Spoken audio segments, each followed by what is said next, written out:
Good morning and welcome to the very last day for 2025, as well where Breakfast Extra is concerned. My name is Mazino Appeal and I'm very cheery this morning and I'm hoping that you would be too. Now, as the curtains are drawing closed for the year in just a few days, this is usually the season of small joys, big plans, and the national sport of pretending January is not coming. But it is. The air is lighter, the roads are louder, and for once, we allow ourselves to believe that next year will be better. It's a Nigerian thing. Now, to the serious business. Every single year is full of noise, but only a few people produced direction. And we're going to take the next few minutes to reel out the names or list of names that have made 2025 what it is. Defining moments, and these awards go to these people. In 2025, Nigeria was shaped by individuals who did more than dominate headlines. They quietly changed how power works. Some did it on purpose, others, well, they kind of like revealed the system by crashing into it. Either way, the country will still feel their impact long after this year is gone. And at the center of it all was President Bola Ahmed Tinubu. By 2025, his presidency had moved past reform promises into full control mode. Power became firmer, more confident, and less apologetic. The intervention in Rivers State was the loudest signal yet. It told governors, institutions, and political players that federal authority now reserves the right to step in when instability threatens national interest. Now, you may agree or disagree, whether you like it or not, but a clear line was drawn. Nigeria is entering 2026 with a presidency that governs from the center and expects compliance, not negotiation. And just beneath that power, and sometimes shaping it, was Nyesom Wike. You can't say 2025 without mentioning his name in the same breath. In 2025, Wike was not just a minister, he was a political instrument. A Rivers crisis, or rather the Rivers crisis, did not start with federal action. It grew from Wike's steady grip on structure, on loyalists, and also on the outcomes. His real importance is what he represents, a politician who no longer needs to hold state office to control state politics. He showed that closeness to power can now matter more than an election. And many politicians will study that model closely in 2026, and you know that they will. And then came the governors who defected. They did not share one name, but together they became one of the strongest political forces of the year. Their movement reshaped party politics without even a single vote. By choosing to align instead of oppose, they weakened choice and they strengthened, guess what? Survival politics. The lesson is clear. Ideology is optional, access is everything, and that shift will guide political thinking for years to come, even past 2027. And in the economy, one man forced Nigeria to face a hard truth. Aliko Dangote. He did not pass a bill or hold an office, yet his clash with oil regulators tested the strength of the state more than any official reform could. And when institutions shake under private pressure, it raises questions no budget speech can answer. Who exactly controls whom? Where does business power stop and government authority begin? Nigeria is still struggling with these questions as it moves into 2026, and I bet you it's going to be a couple of months before we are able to get a grip on that. Inside the National Assembly, power wore a different face. Under Godswill Akpabio, the Senate chose control over confrontation. In a year of strong execution action and growing security concerns, the Senate preferred order to friction. Dissent was handled quickly and also clearly. And this was not by chance. It showed a legislature that now sees itself more as a stabilizer than a challenger. That attitude will shape laws and also debates as we pass on into 2026. And then there was Natasha Akpoti-Uduaghan. Who do you think I was going to mention next after Akpabio? She did not change the policy, she changed how people see power. Through her story, Nigerians watched how the system reacts when challenged from inside, especially when the challenge is loud, and when it's steady, and when it's female. Her experience showed the gap between winning an election and having real influence. The message is simple. Getting into the room is one thing. Being allowed to speak is another. So, with all these names, together, they are the people who define 2025. And not because they were saints or villains, that's not what we're looking at, but because they changed the rules. They showed us where power lives, how it moves, and what it tolerates. Nigeria enters 2026 more centralized, more cautious, more aligned, and more aware of its cracks. And the future, for better or for worse, carries their fingerprint, whether you like it or not. So as we step into the new year, we do so with hope, with caution, and with a stubborn Nigerian belief that tomorrow must surely be better than today. So let us say a small prayer. God, please give us leaders with wisdom, citizens with patience, fuel without drama. And may PHCN please finally decide to love us in 2026. That's not going to happen. God is still working on that one. But in any case, Happy New Year in advance. May moments that define next year be kinder than the ones we have left behind. Amen. Welcome to Breakfast Extra. My name is Mazino Appeal. And of course, I know you were expecting to see Judith TB here give her own year-end monologue, but unfortunately, she couldn't be here, and she loved yesterday's one so much she asked me to do it. But who's going to be doing the show with me today? None other than Inam in the studio here with me. Inam, good morning and welcome on Breakfast Extra once again. You're now a big part of the family. Hope you're enjoying it. Good morning, Mazino. Thank you so much for having me. Very happy to be here today. It's our pleasure. You better get comfortable because 2026, I'm thinking I'm going to be seeing plenty of you here. Perhaps. In any case, everybody, welcome. Let's get the show started. Good morning and welcome to Breakfast Extra, your weekend breakfast show where we slow things down just enough to make sense of the stories shaping our lives. This morning, we bring you a rich mix of news, culture, and the sports. We begin with security and geopolitics as Nigeria confirms joint airstrikes with the United States targeting ISIS-linked camps in Sokoto State. We unpack what happened, why it matters, and what it means for security in the Northwest with expert analysis on the on-ground reporting. Then we turn to culture and heritage as Lagos bursts into color with the Ayo Festival 2025. From the symbolism behind the masquerade to the rules that guide the processions, we take you to the heart of one of the city's most iconic traditions with live reportings from the streets of Lagos Island. And then, of course, the sports. It's about the AFCON 2025. The Super Eagles are giving Nigerians something to cheer about, and we assess their performance so far, their chances going into the knockout stages, and the mood in Morocco, where the tournament is unfolding. Insightful conversations, field reporting, and stories that matter to you the most. This is Breakfast Extra. Let's get into it.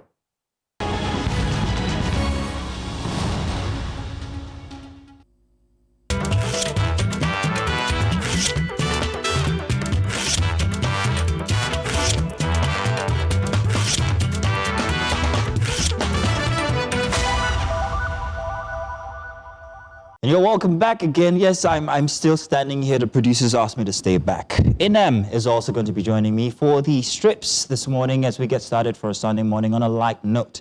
It's all about Christmas this first 1 hour. We'll be giving you plenty of reports about how everybody has experienced Christmas for 2025. Before I get started, Inam, how was your Christmas? I forgot to ask. I'm so sorry. What was it like? My daughter is around, which is very exciting for me. So it was an indoor Christmas. We didn't go outside. They warned us about the traffic beforehand. So it was Christmas indoors. A lot of food, a lot of cake. And yeah, it was good. How was yours? Fantastic. Well, about the warning about not going out on the traffic, there wasn't any on Christmas Day. Actually, there hasn't really been a lot of traffic. And this is my first time doing Christmas in Lagos. So I had so much to expect. And the traffic that they complained about really wasn't that bad. I'm so sorry we disappointed you this year. What a year to spend Christmas in Lagos. Not 2026. It's like the spending power isn't there. It's like the IJGBs didn't really come. But Judith seems to believe different. She thinks that everybody was around and I say no. I didn't see much of a Christmas this year. It seemed much. And it was supposed to be my first one. Really? Yeah, it was. I mean, I thought it was going to be full as well because when I came in on Sunday and when I came in, the airports were crazy full. I think I even wrote a status and I was like, I feel like the population outside of Nigeria is more than the Nigerians in Nigeria because whoa, where did you come in from? Where were you? I had gone to Equatorial Guinea to pick up my daughter because she was going to come and spend the holidays with me over here. So when we landed at the airport in Lagos, we are in Lagos, the airports were full, Mazino. To just drive out of parking was insane. So maybe there is some truth in what Judith was saying then. I agree with her because there's a lot of people here. Where they are and what time they come out is the question to be asked. I think they had the same traffic report like you did. That's why they didn't come out on Christmas Day. Perhaps. I think so. In any case, let's get the strips.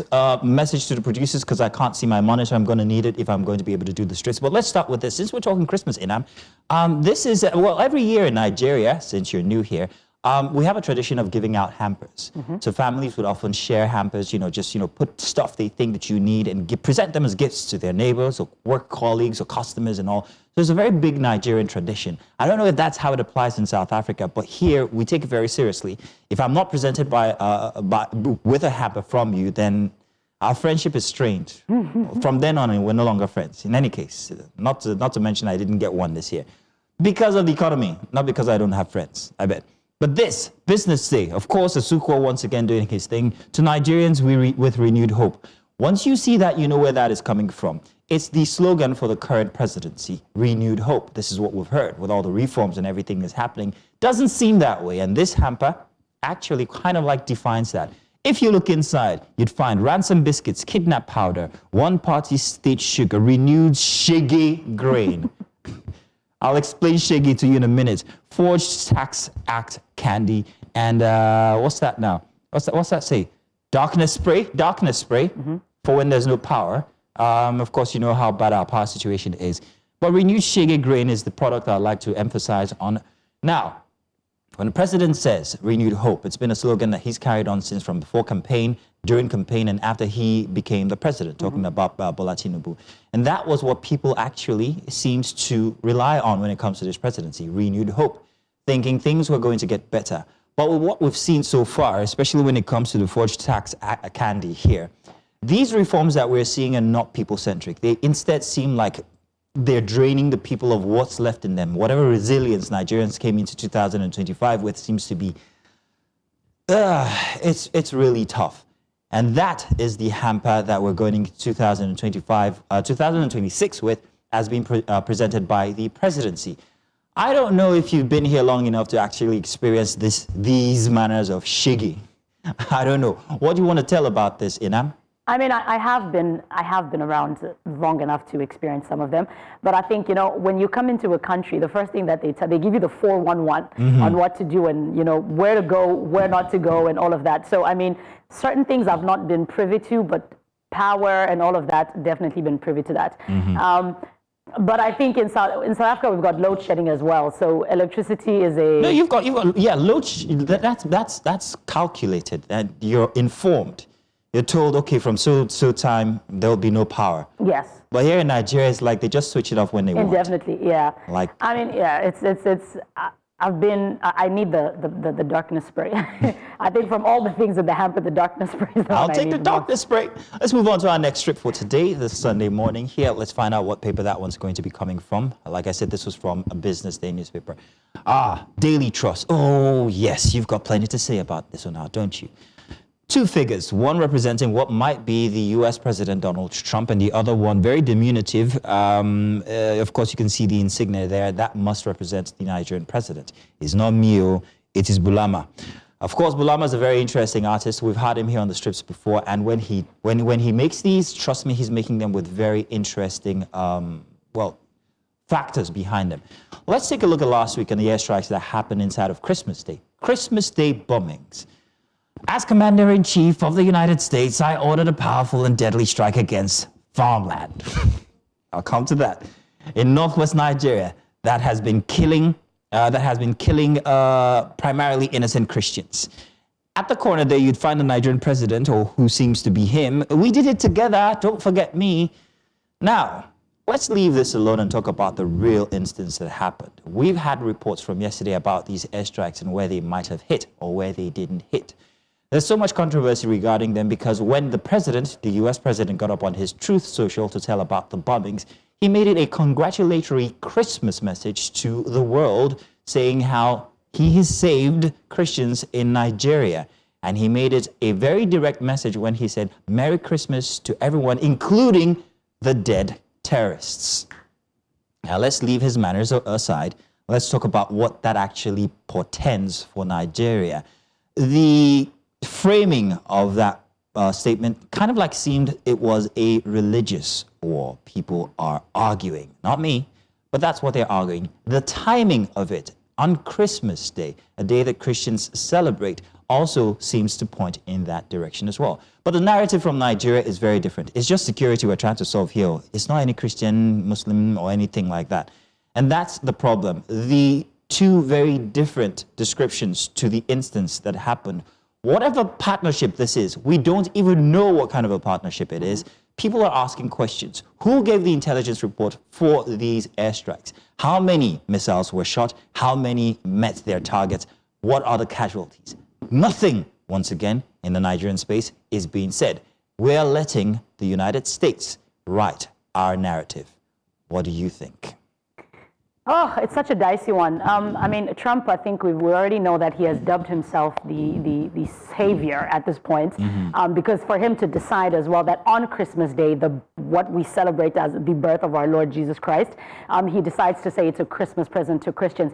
Mazino, it's a very dicey one for me, and I think it's very uncouth and unlike the Americans because, like you just said, I think it's a norm in Nigeria now where when we do things, we don't come back and give statistics and give reports. But I think I was expecting it to come a little bit more from the American side because that's something they tend to do. But instead, they're very vague with the information as well, and the only thing they're saying is that it was a success. We did it for the Christians, and Christians should be happy, which for me it's a little bit outside of the blueprint of how they normally tend to do things. Well, let's talk about that success rate. Yesterday we had reports Jamil Mabai, who was in Sokoto, actually at the positions where these strikes were supposed to have happened or seemed to have happened. I say seemed because there is also information about debris from the missiles hitting other places. So we're not sure whether these were debris. We're waiting for reports to actually tell us. It didn't kind of like, you know what a bomb strike is supposed to look like.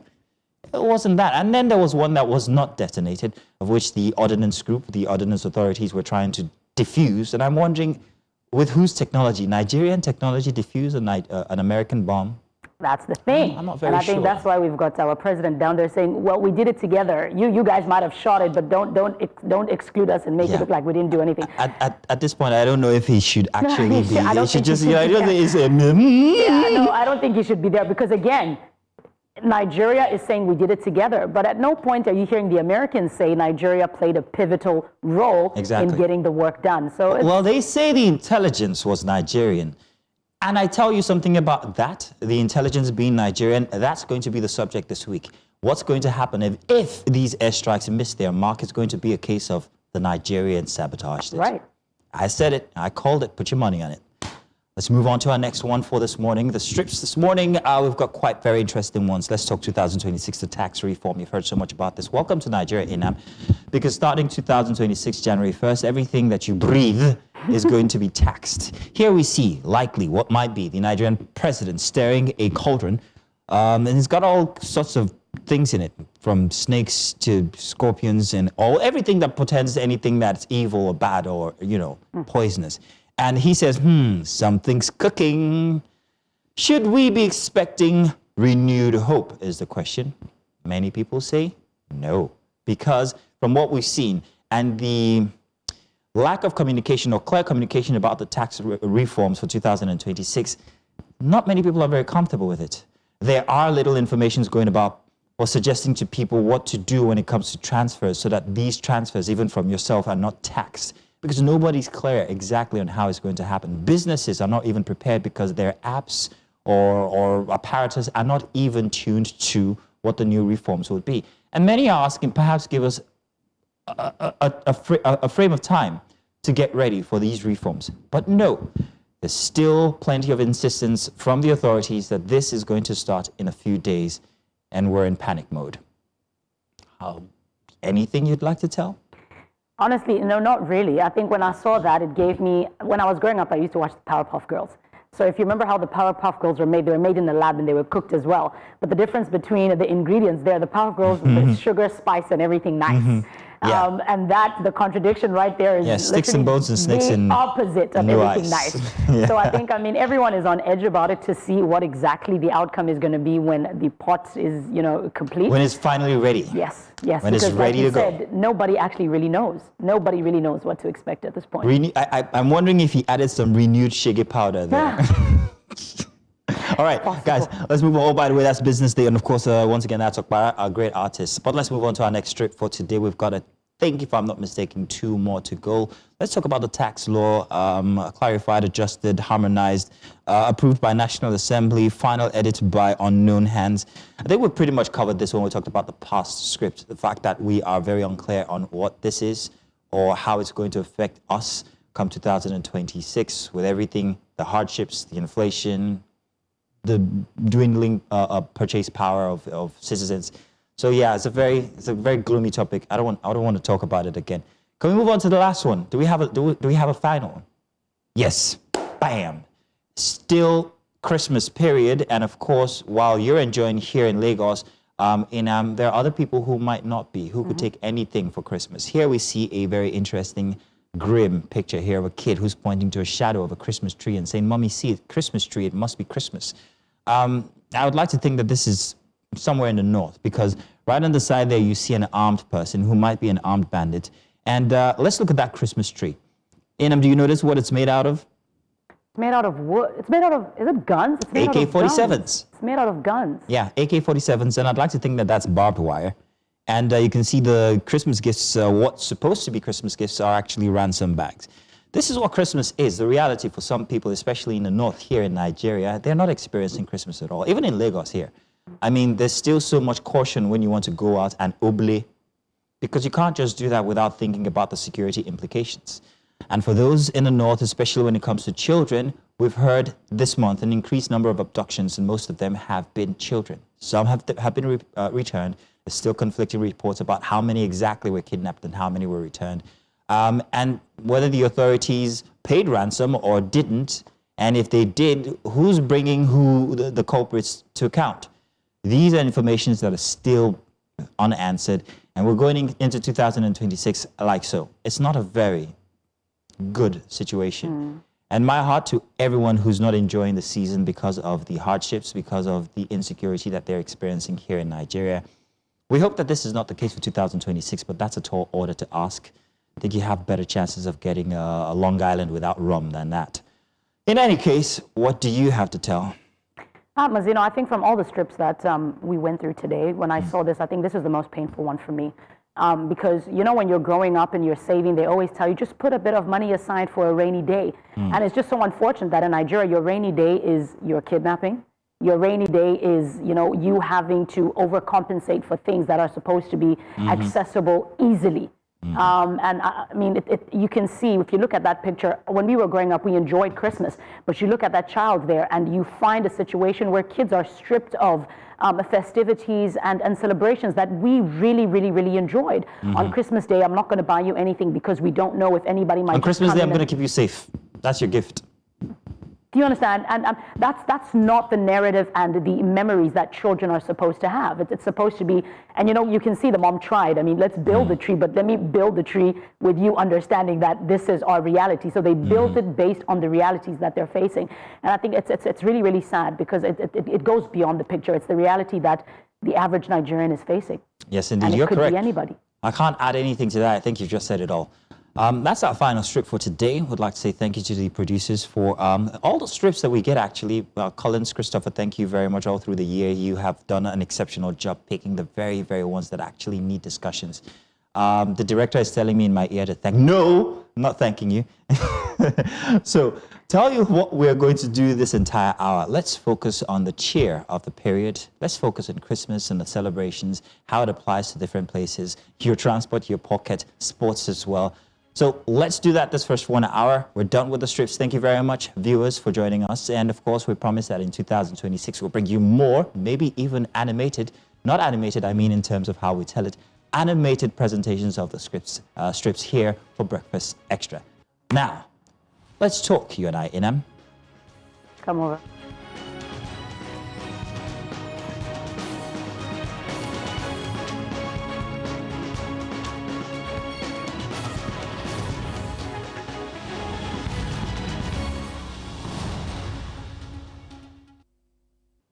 And of course, you're welcome once again. Finally, we get to be together. Welcome back officially on Breakfast Extra Inem. Always grand to have you here. So for you, not your first Christmas in Lagos, is it? No, it's my first Christmas in Lagos. It's not my first Christmas in Nigeria. In Nigeria, okay. Is it anything you expected it to be? Honestly, no. No, I'm not even really sure I had an expectation. I think, like I said, the expectations that I had was like the crazy traffic. It's my first time experiencing what they call dirty December. No, this isn't. It's not dirty at all. It's literally. It's not that dirty at all. It's very sane December. Actually, because last year when I watched it, I saw so many American celebrities come through, and I'm like, maybe they're going to come through this week for like the New Year and all, but it's not really what I expected, if I'm honest. Well, with all the news in Nigeria, I don't know if anybody or if plenty of people are willing to come to Nigeria. And then you have the visa issues. I don't know any American or Nigerian who'd want to come in and risk not getting back into America. So there's that. But then America is not the one place where everybody comes from. There's also the UK, and we have a very big population of Nigerians who always come back for the festivities. But I just don't know. Perhaps maybe, like Judith said, that they are in Nigeria, but they just don't. There's no opportunity or activity out there. So let me give you a history of what Dirty December used to be. 2019 saw the biggest Dirty December we have ever had. In fact, I think that was the beginning of it, where commerce was big, activities were even bigger, and it was a very loud Christmas. Your purchasing power was big then, and you could go out and have fun in December, groups. And that caused plenty of traffic. That caused the government to actually make changes and say, okay, come December, we'll have to make these changes here and there and there. But 2020 hit, and it was COVID-19, so that December wasn't too big. So when 2021 rolled around, everybody felt, why, hey, yes, finally, let's go out there and have fun. And it was big. You could compare it to 2019. But 2022, I would say was all right, but 2023 struck. And it was a very different kind of December. It kind of like dwindled. People will argue that it was still manageable for 2024, but it could never match what 2021 was or 2019. Come 2025, I had predicted that it was going to be absolute rubbish. And I still think that it's so. Because whatever structures were put in place to expect Dirty December don't seem to be experiencing any activity, whether it's the payment schemes, whether it's the traffic, or it's just every normal month or end of the month. Everybody's just bracing up for January that's got 60 days. And we're not trying to spend so much because I don't know what January might bring, especially with the tax reforms coming. You don't know how that's going to affect your pockets. So Nigerians are simply holding their breath on Dirty December, and 2025 has not been, the best year for celebrations. I mean, for me, I feel like I've not experienced Dirty December in that way, but I think piggybacking of what you said, I think one thing I've come to find, like you've just said, they've not necessarily found the flow of how to maintain this thing such that it gradually rises. I've come to find an instance where in Nigeria, the strategies or the structures to sustain something that they have created tends to wobble off a bit. I've seen this with the hospitality industry. I've seen this with the transportation as well. And I think for me, though it is my first time doing Dirty, not necessarily doing it, but being in Lagos during what you guys call Dirty December, I think outside of Nigerians, because remember, it's a tourist attraction, people come in. We've seen an influx of people coming in. But I think the one thing that I've experienced so far, and people were tweeting about it and on TikTok as well, is the level of quote and unquote greed, because things are so expensive. And I think one thing that people were enthusiastic about being in Nigeria, and I say this for when I came in, the affordability of things in Nigeria at one point was beautiful. You could come in and have the time of your life at a good rate, especially if you're coming in with foreign currency.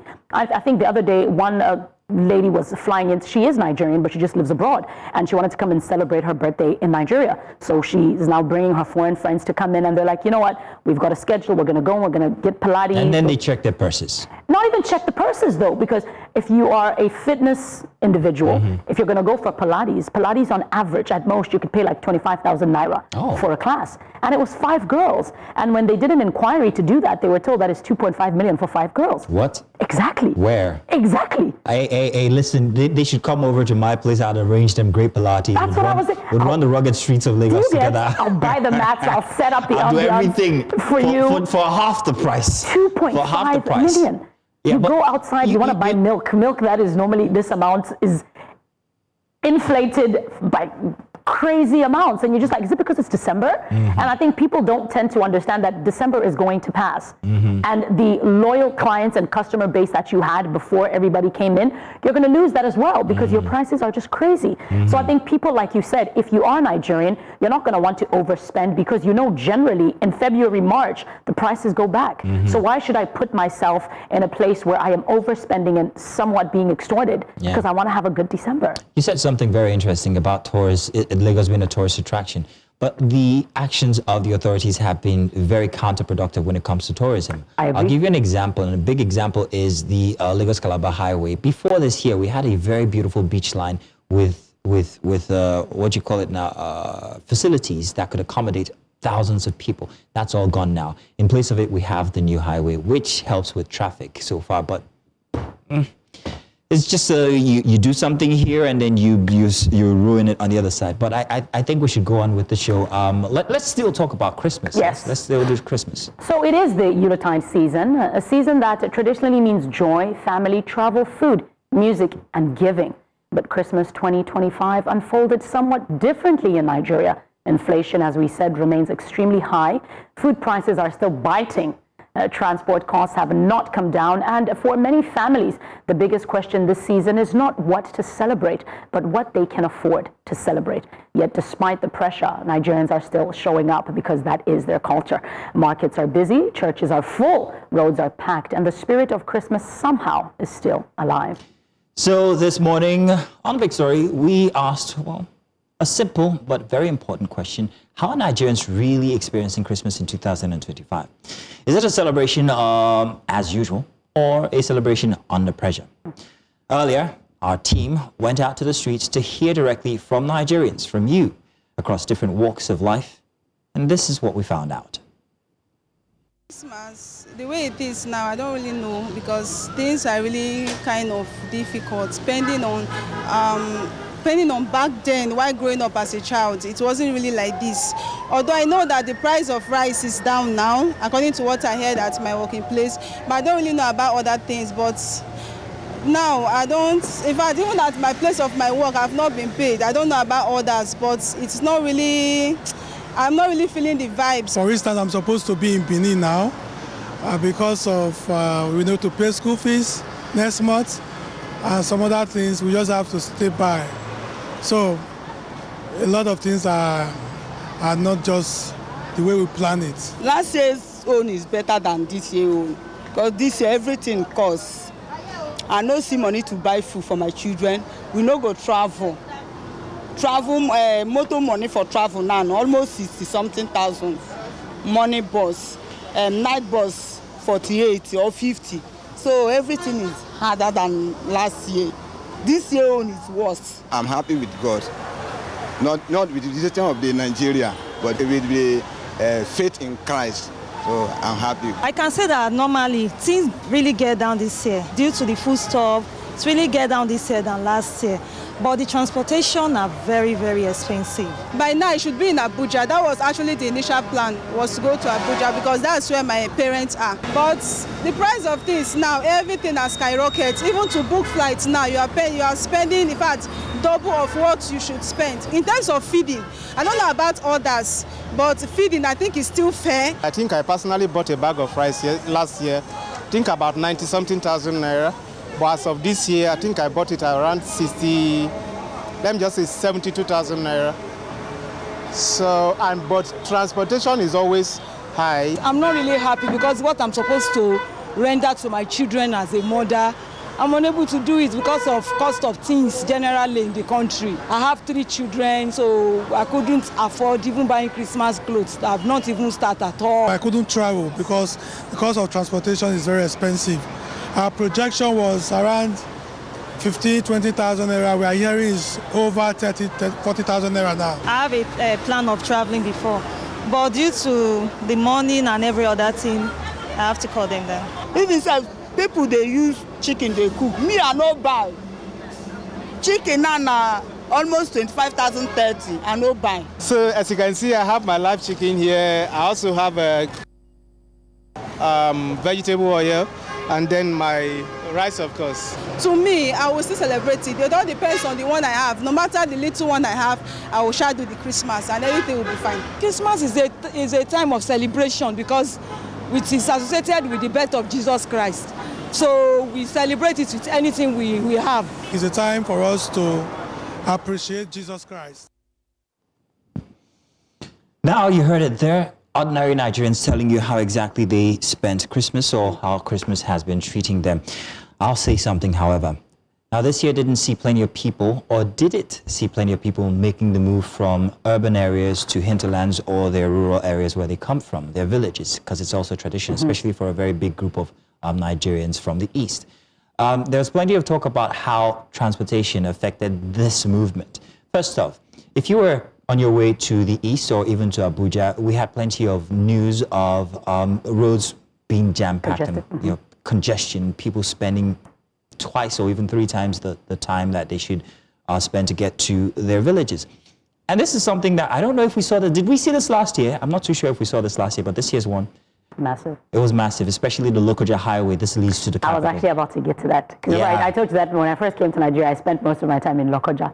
So I heard about that gridlock. It was a gridlock, and it's just one road. You can't. There's no other place. You can't take any inside of the villages and everything to get there. It's just you have to stick to that. And it was a very terrible picture what I saw, because I travel a lot by road and I go through and it's like you're done.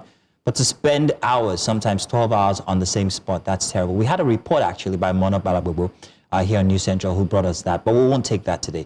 What I wanted to point to was the effect on the cost of transportation. There inside of that Vox Pop, we saw a lady who said that she can't travel because of the cost of transportation. And that's a big deal here today. The cost of transportation has been astronomical. I can't remember, but I think if you're going from here to the east, somewhere around 40, 50,000. If you're going to Yobe, it's about 65,000 and all. So it's a bad situation for anybody who thought that they were going to travel. Even now, people still try to travel to get in the New Year celebration in the village. So I don't know. Tell you what we're going to do. Let's see that report from our News Central business correspondent, Chamun Debeng, on transport systems during the Yuletide. Christmas, a time when Nigerians would be typically crowding interstate travel parks. But this year, spaces that once buzz with activity are noticeably quieter than in previous seasons, largely due to a mix of factors including rising transportation costs and changing travel experiences. As the festive season drives millions on the move, traveling across Nigeria has become more expensive and for many, more frustrating. From sudden fare hikes and delayed journeys, commuters say the cost of movement now comes with discomfort. I'm flying along Warri-Basa Port Harcourt, direct waterline. And the cost of the transportation this year is too much. And the federal government causes it because of fuel. Are you hearing me? One person is paying 100,000 per head from here to Port Harcourt, from here to Nsoweraba. Are you hearing me? Because it's from federal government, because of fuel. People travel to Abuja, they don't pay more than 40,000 naira, but normally it ought to be 30 or even we do travel 25,000 naira. But now, cost of fuel is reducing, but the transportation is going high. For many Nigerians, traveling during peak periods now feels less like a journey and more like a test of endurance, marked by widespread complaints of extortion and poor treatment from drivers. Since yesterday, I left to park from my 2, no vehicle, straight from my 2 to Sele. I went to GUO. So they told me that it's 74,000. I agreed to pay the 74,000. Luckily, they said my luggage is too big. I can't go with my luggage. From GUO, I went to several parks. Same thing. I couldn't move yesterday. Then I have to lodge. We got there 5 a.m.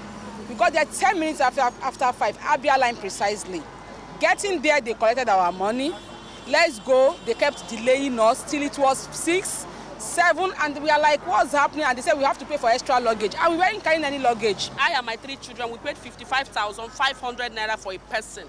So I paid a total of 222,000 naira. And I wasn't carrying any load. I didn't have any extra luggage. I just had my personal belongings and my kids too. And they insisted that we pay 4,000 naira each person. And we said no. And that was how the fight started. With no clear pricing framework and limited consumer protection, Nigerians are left navigating both rising costs and declining service quality, raising questions about accountability in the transport sector. The situation isn't driven by, a sudden cost spike. It's more about demand surges and the sort of market power that we have across the country.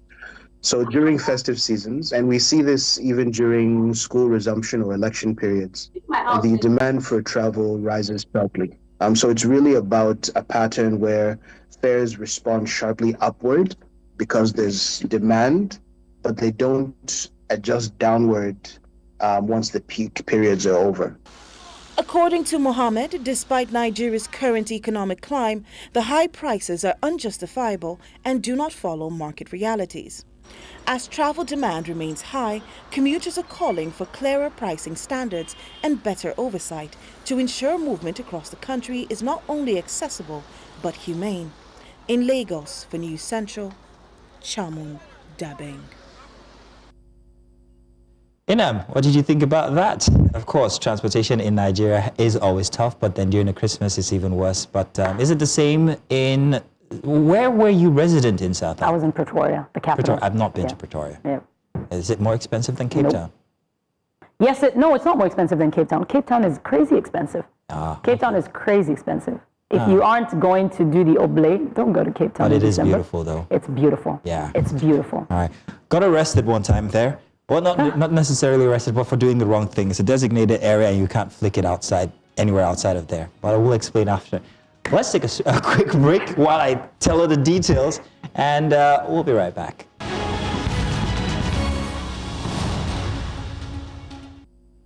You're welcome back. Thank you for staying with us. Before the break, Mazino, you were telling me about your experience in South Africa. That cannot be on air. That cannot be on air, but I had so many different experiences.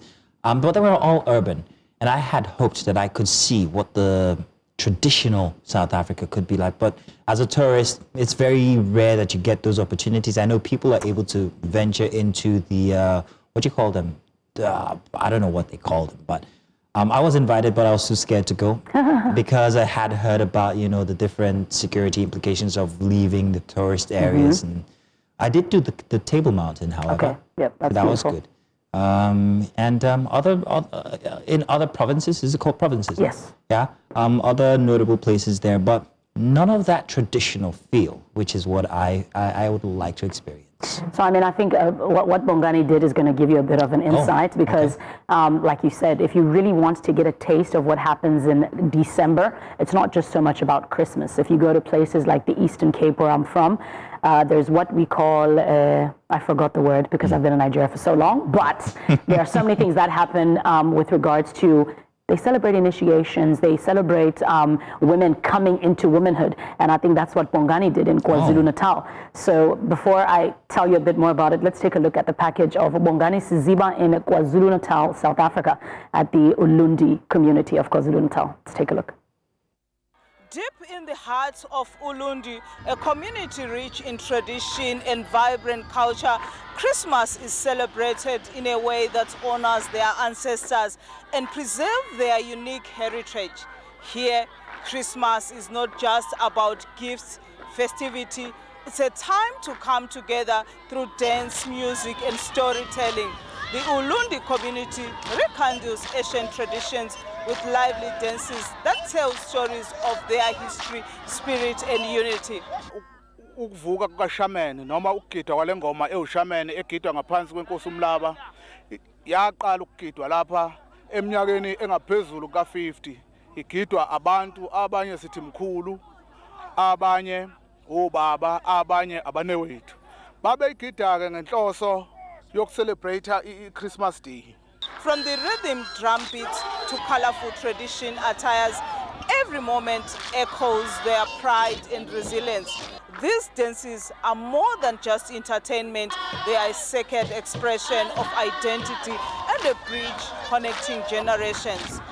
In this community of Ulundu, Christmas is celebrated with a unique blend of joy, tradition, and cultural pride. While many celebrate with gifts and feasts, the people of Ulundi honor their heritage through traditional dances that have been passed down for generations. Ngathi mina kungisizile because akaze ngiyithole sengiboshwa ngisengiyisigebengu ngikupha abantu nani because la kusesikoleni isikole lesi so isiko lihambisana nenhlonipho yabona so the two ayikubona siba lokho sibambile nabantwana bethu la ngoba silanda sikhuliswe ubaba besikhulisa ngalento sayibamba sakhula nathi kumanje sisina nabantwana bethu asilahlanga uyabona because mangabe sithi siyayeka thina indaba yesiko kusho ukuthi sibulala labantwana labaya esibazalile. These dances are more than just a performance. They are a living history, a way to remember their ancestors and celebrate their customs. This is a time to unite, preserve their culture, and celebrate a life with spirit and traditions. This is the magic of Christmas in Ulundu, where traditions and celebrations dance hand in hand. In Ulundi district, KwaZulu-Natal, for News Central, Bongani. So, Mazito, that's, I want to teach you something. What they were doing, where they put throw the leg up. In my language, we call it uklensa. Can you pronounce that? Uklensa. Uklensa. Uklensa. Yes. Okay. Somebody just whispered that you can stand up and show. I think my skirt, if you notice in the video, the skirts are yay high. No, we weren't going to hope that you were going to do it. That would be not for TV. But then you were telling me about it. So what is it exactly? So it's every tribe, because we don't have that many. We have 11 tribes in South Africa. Okay. And this, of course, is the Zulu tribe. It is a little bit similar with mine because I'm Xhosa. And what they do, of course, is a traditional dance. It's called uklensa. And it's just a way of celebrating, and it's just a traditional and a cultural kind of dance, which, of course, like I said, is very similar. I can't do it. I'm not that flexible any longer, unfortunately. Did you go through the ritual, though? Did you? No, I did not. Why didn't you? I did not. Do you want the proper answer? I didn't grow up there. Okay. I actually didn't grow up there. And then, of course, it also goes to your belief system. And I think every now and again, there tends to be that contradiction on what you believe in, because I think, like Bongani had said there, it's a celebration of heritage, of sometimes ancestral kind of, appreciation. But it's a rite of passage into what exactly? Is it? Into womanhood, into manhood, into just celebrating your heritage and ethnicity. So for the women, they get to be showcased to the community. We are ready for marriage. Yes. And for the men, they get to be hacked. Yes. So the men. Would you define how they're hacked? So that's the word actually that I forgot. We call it ukweluka. Okay. Right? So once you turn 18, the boys are taken to the mountain, right? Which is what you then call initiation. And when you go up there, you spend some time there. You know how you go to the hospital and they just do a little bit of a snip. In the mountain, I think it's an axe. So they put your member on a rock and then they ask you to make a prayer and hope that it's only going to be about half an inch that's taken away. Yes. That's a lot to hope for. Yes. And I mean, outside of that hope, I think the biggest hope, and actually, which is why I think once the boys come out, it's such a huge celebration, is also make sure that you survive. Because, it's a medical procedure that's done without the correct... Yes, and without the correct medical supplies. So you surviving, once you come down, you are like the Odogu, because you made it out of there as a man. And there are no reforms to this tradition. No. It's allowed. No, it's absolutely allowed. It's at your risk if you want to. Because like Nigeria, similarly to Nigeria, if you go to like Ogoni land and stuff, I think the government is quite aware that anything that tampers with culture, it's a no-go. You don't touch it. So even the Ugoluga, which is a cultural thing, the polygamy of the number of wives and all of that, those are things that you just do not tamper with. So it's to your own discretion. It's not mandatory. If your parents decide, well, we're not going to do that. You have some boys that go and do it in the hospital, but then they still go up because the parents want to do that celebration. Why is it important that they go up? What makes it any different from getting circumcised medically? How different is it from getting circumcised on the hills? I mean, when you take it back to back then, medicine was not necessary. How do I put this? in the villages, especially when they're kings and they're chiefs and all of that, there was always a herbal doctor. And that was always the route that they took. If somebody was sick, you wouldn't go to science. You would go to a medical doctor that they feel has the ability to heal and to mix herbs and all of that together. So for them, it's like, this is an abomination. You have chosen the Western way of doing things, because they feel like circumcision in the hospital is a more medical or a more Western scientific And does that way affect of... how I'm viewed, hence? Yes, it is. So I'm not seen as a man. You to a certain degree, once you get to the village, you are not. You are not. Wow. Very interesting. Ugh. All right, you know what? Producers, can we have an entire show where she just gives us an expose on South African tradition? Because I think that was beautiful to listen to. I didn't even know we're still on television. In any case, we've still got more packages that are centered around the Christmas celebration. We've also got one for sports. As you know, our correspondent, Udoka, very excited to be in Morocco. We're hoping that he's staying focused. He is going to be bringing us a package. We're going to be talking about what Christmas is like in the camp. It's the very first AFCON that's held during this period. So you can imagine, we'd like to know exactly what it is like in there. So let's take this quick package, and perhaps I'm hoping that we can talk to Udoka. If not, then we'll just enjoy the package. Let's have it.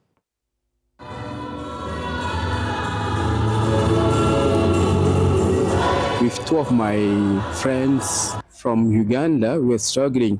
We are in an Arabic, in a Muslim country. We'll be able to celebrate the Christmas Mass, but lucky, let's say by God's grace, we're able, with the support of the IT person, to locate a church not far from where we are staying. So meaning, on the other perspective, that even Morocco is Muslim, it's an Arabic country, it's still possible if you are staying in Fez to celebrate Christmas Mass. I actually visited Morocco because of the African Nations Cup going on here. And it's so cool to see how Christmas is celebrated here in Morocco. I was able to locate the church online, and I am so impressed at the way the church went on here. Insofar as I noticed a lot of security outside the church, but it still happens to be a very warm environment in here, and I can already tell what Christmas means to a lot of people. It's a season of joy, a season of celebration, where people unite with others.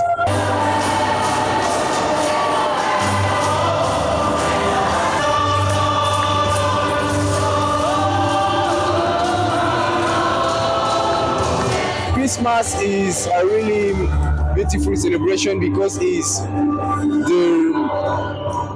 Christmas brings us joy and hope. That is really important for us, especially for students, because we are far from our parents, and the church is our second family. So bringing joy with the Christmas is really a beautiful moment. Happy to be here in Morocco to celebrate the Nativity, the birth of our Lord Jesus Christ, a day we celebrate when God honored his promise of sending us our personal Savior. It is such a unique experience, first and foremost, to find a Catholic church in Morocco. I'm happy to find colleagues, friends, whom we can unite with in faith, pray together, and celebrate one of the most important events in the Catholic Church. Christmas means a celebration of Christ, but also a celebration of life. You know, it's a time to be together, most importantly, to be together with your family, to be together with everybody that you love.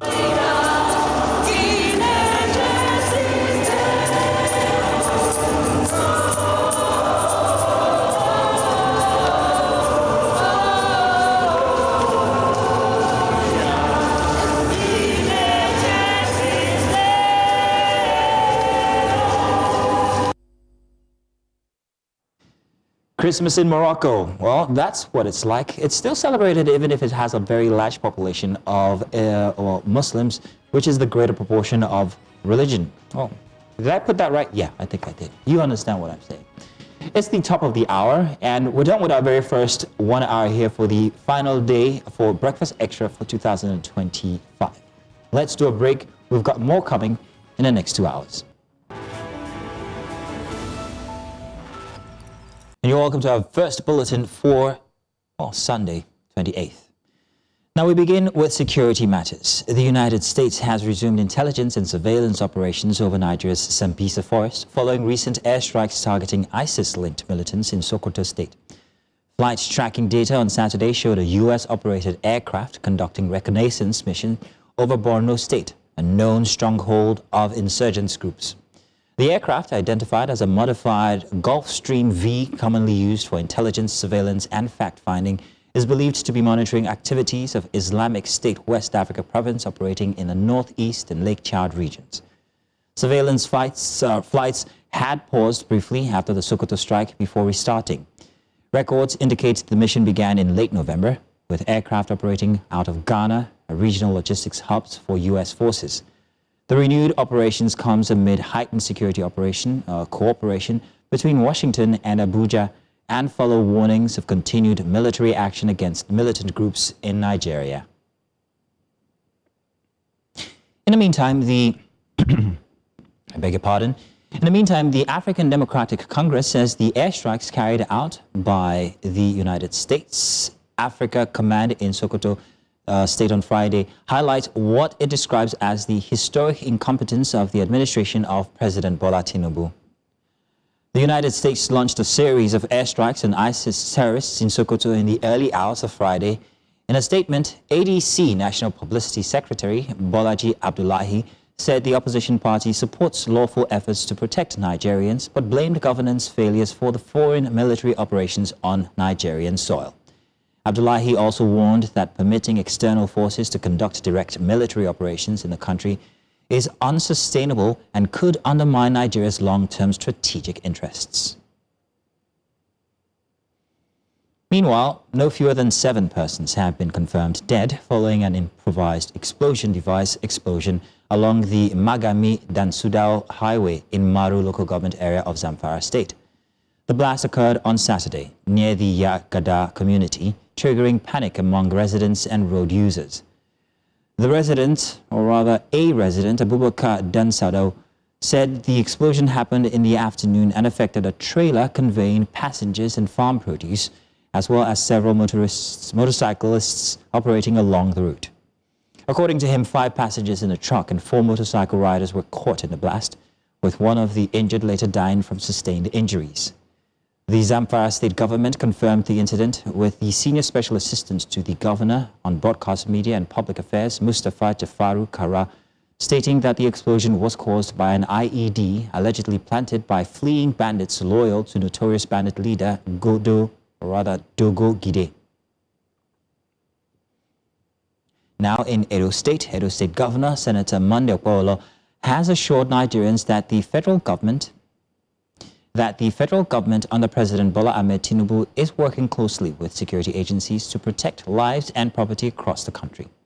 New Central's Amanze Bazoaye reports that the governor gave the assurance during an interdenominational prayer service held at his residence in Ira, Esa Central Local Government Area. Governor Okpolo told worshippers that President Bola Ahmed Tinubu has put in place robust security strategies in collaboration with relevant security agencies to tackle insecurity nationwide. According to the governor, improved synergy with security agencies alongside continuous prayers has begun to yield positive results in Edo State, with noticeable reductions in kidnapping, cultism, and other criminal activities. The officiating priest, Reverend Francis Ohale, also called for continued prayers for Governor Okpolo, commending his administration's achievements in infrastructure development, including flyovers, schools, hospitals, and other key projects across the state. We request for one thing: prayer for our president. Prayer for President Bola Ahmed Tinubu. This is the time he requires your prayers. This is the time that he is doing so much for this country. Economic reform is not easy. I want to also let you know that I also require your prayers, because there are so many challenges. As we are trying to move Edo forward, people are trying to draw us back. God will frustrate them in the mighty name of Jesus. God is looking for men that can always come back to appreciate him for what he has done for them, whether big or small, in as much as it is God that has done it for us. He expects us to come back and return the glory to him. Yes, God expects you and I to come back and return the glory to him for the wonderful things that he is doing in our lives on daily basis. The chairman of the Presidential Committee of Fiscal Policy and Tax Reforms, Taiwo Oyedele, has insisted that Nigeria's new tax laws will take effect on January 1st, 2026, despite growing opposition and public debate. Oyedele spoke after a meeting with President Bola Tinubu in Lagos, held alongside senior government and tax officials. He said the reforms are designed to ease the tax burden on citizens, noting that most workers are expected to pay reduced or no personal income tax, while the majority of small businesses will be exempt from key taxes. Oyedele added that large companies would also benefit from lower tax rates aimed at encouraging investment and economic growth. The new tax laws recently signed by the president have been generating controversy over alleged discrepancies between the versions passed by the National Assembly and those later gazetted by the executive. Olusegun Okwande, an economist, joined our news program for a bit of perspective on the matter. Before now, we've been having different separate tax law in terms of CIT, PITA, the capital gain tax, and the likes. But now we have a consolidated, statutory framework that brings all these together. Before now, we've had different agencies, collecting revenue, bringing multiple taxation and multiple levy on businesses that has actually created a lot of bottleneck. But here we are having a consolidated agency called the Nigerian Revenue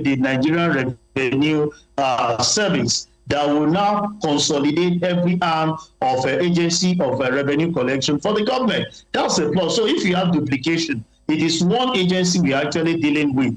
And if you go further in some of the things that we have in terms of personal income tax, you discover also a plus. So many corporate organizations who their turnover is less than 100 million will now be exempted from tax, also with a fixed asset of over 250 million. There are a lot of development in terms of this new tax law. If there has been any discrepancies in what was signed and what was actually approved by the National Assembly, both parties should look at how to have a common ground.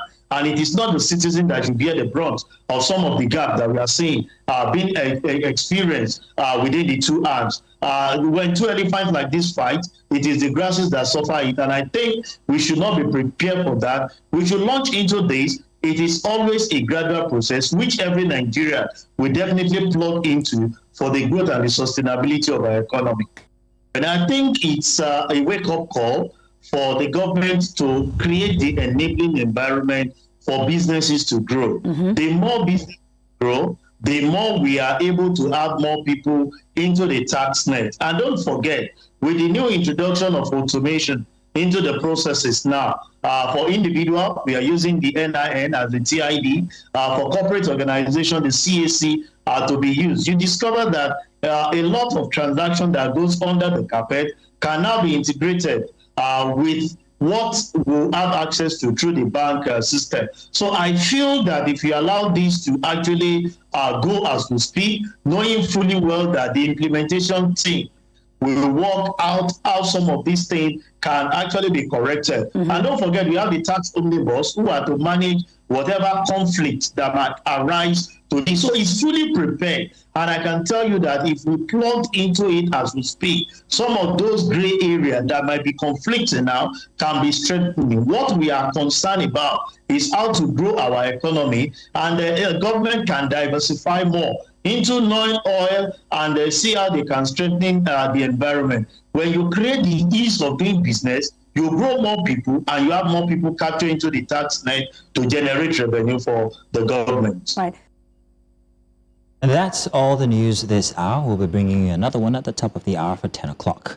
For now, it's back to Breakfast Extra and more discussions as we look into the airstrike, the joint US-Nigeria airstrike that happened on Christmas Day. Stay with us.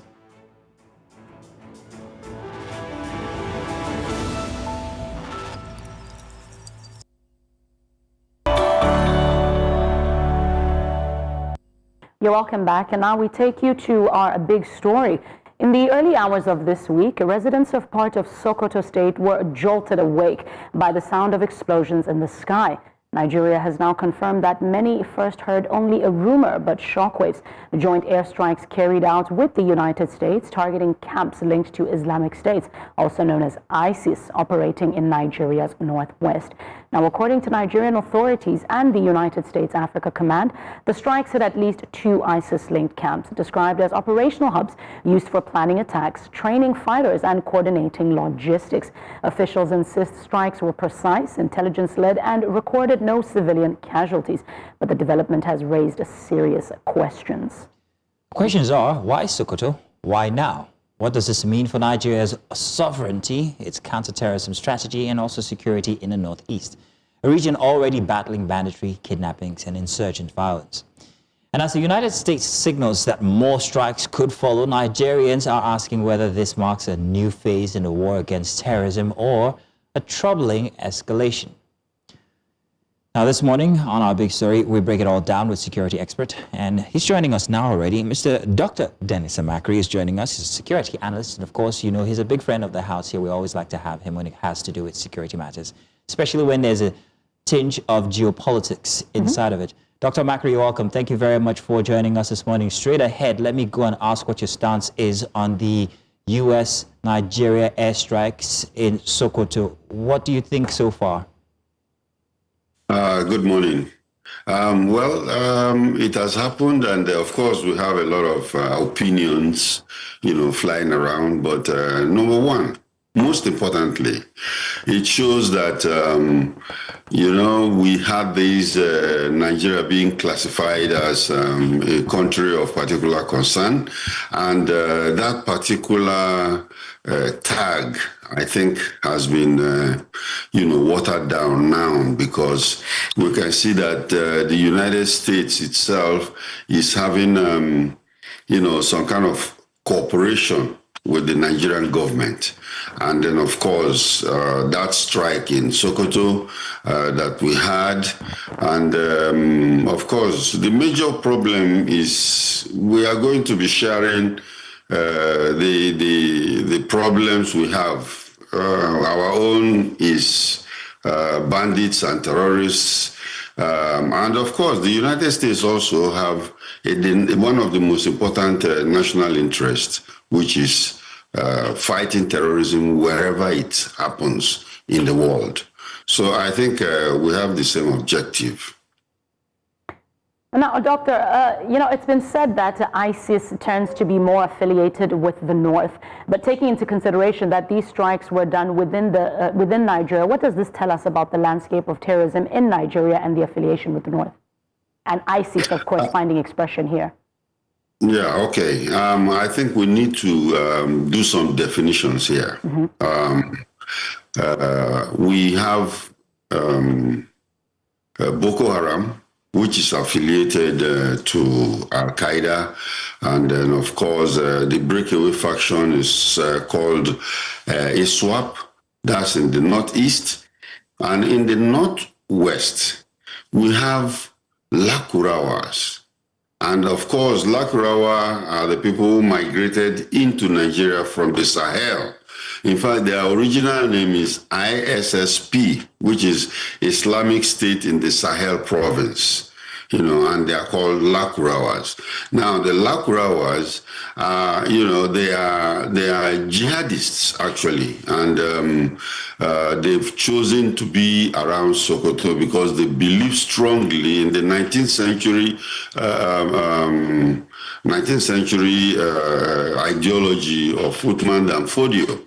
And they've been in Sokoto, and they have been accommodated because in some local governments, they are actually operating as part of the government. And then, of course, before they were friendly, and later they started taking hostages and stuff like that. But this particular attack, like you showed earlier, in the Baoni, I don't know how to pronounce that, forest in Sokoto state. That's where their concentration was, and the attack was targeted at that place. Dr. Makre, we heard plenty about the firing of these missiles. We haven't heard much about the results. Why that communication is lacking is, well, I'd like to know exactly. But we also had reports from yesterday that these targets were not actual targets, that they were just farmlands. At least 2 or 3 of these, where we had our reporters at, showed that there was no target in sight or nothing that would indicate that there was even any operation happening there. That's on one side. Let's then look at how this affects the neighbors. This is Sokoto, and this is where the Sahel belt actually starts. What signal does this send to our neighbors, especially those in Mali, in Burkina Faso, in Niger, that are under military rule? Is this a strategic posturing by the United States in any way, shape, or form? And what does that portend to us as Nigerians and our relationship with these neighbors? Well, initial analysis have shown that, number one, the attack was symbolic, because some people were asking why Sokoto. And of course, I've told you the presence of Lakura was there. And then, of course, it's symbolic in the sense of people around that area knowing that the reach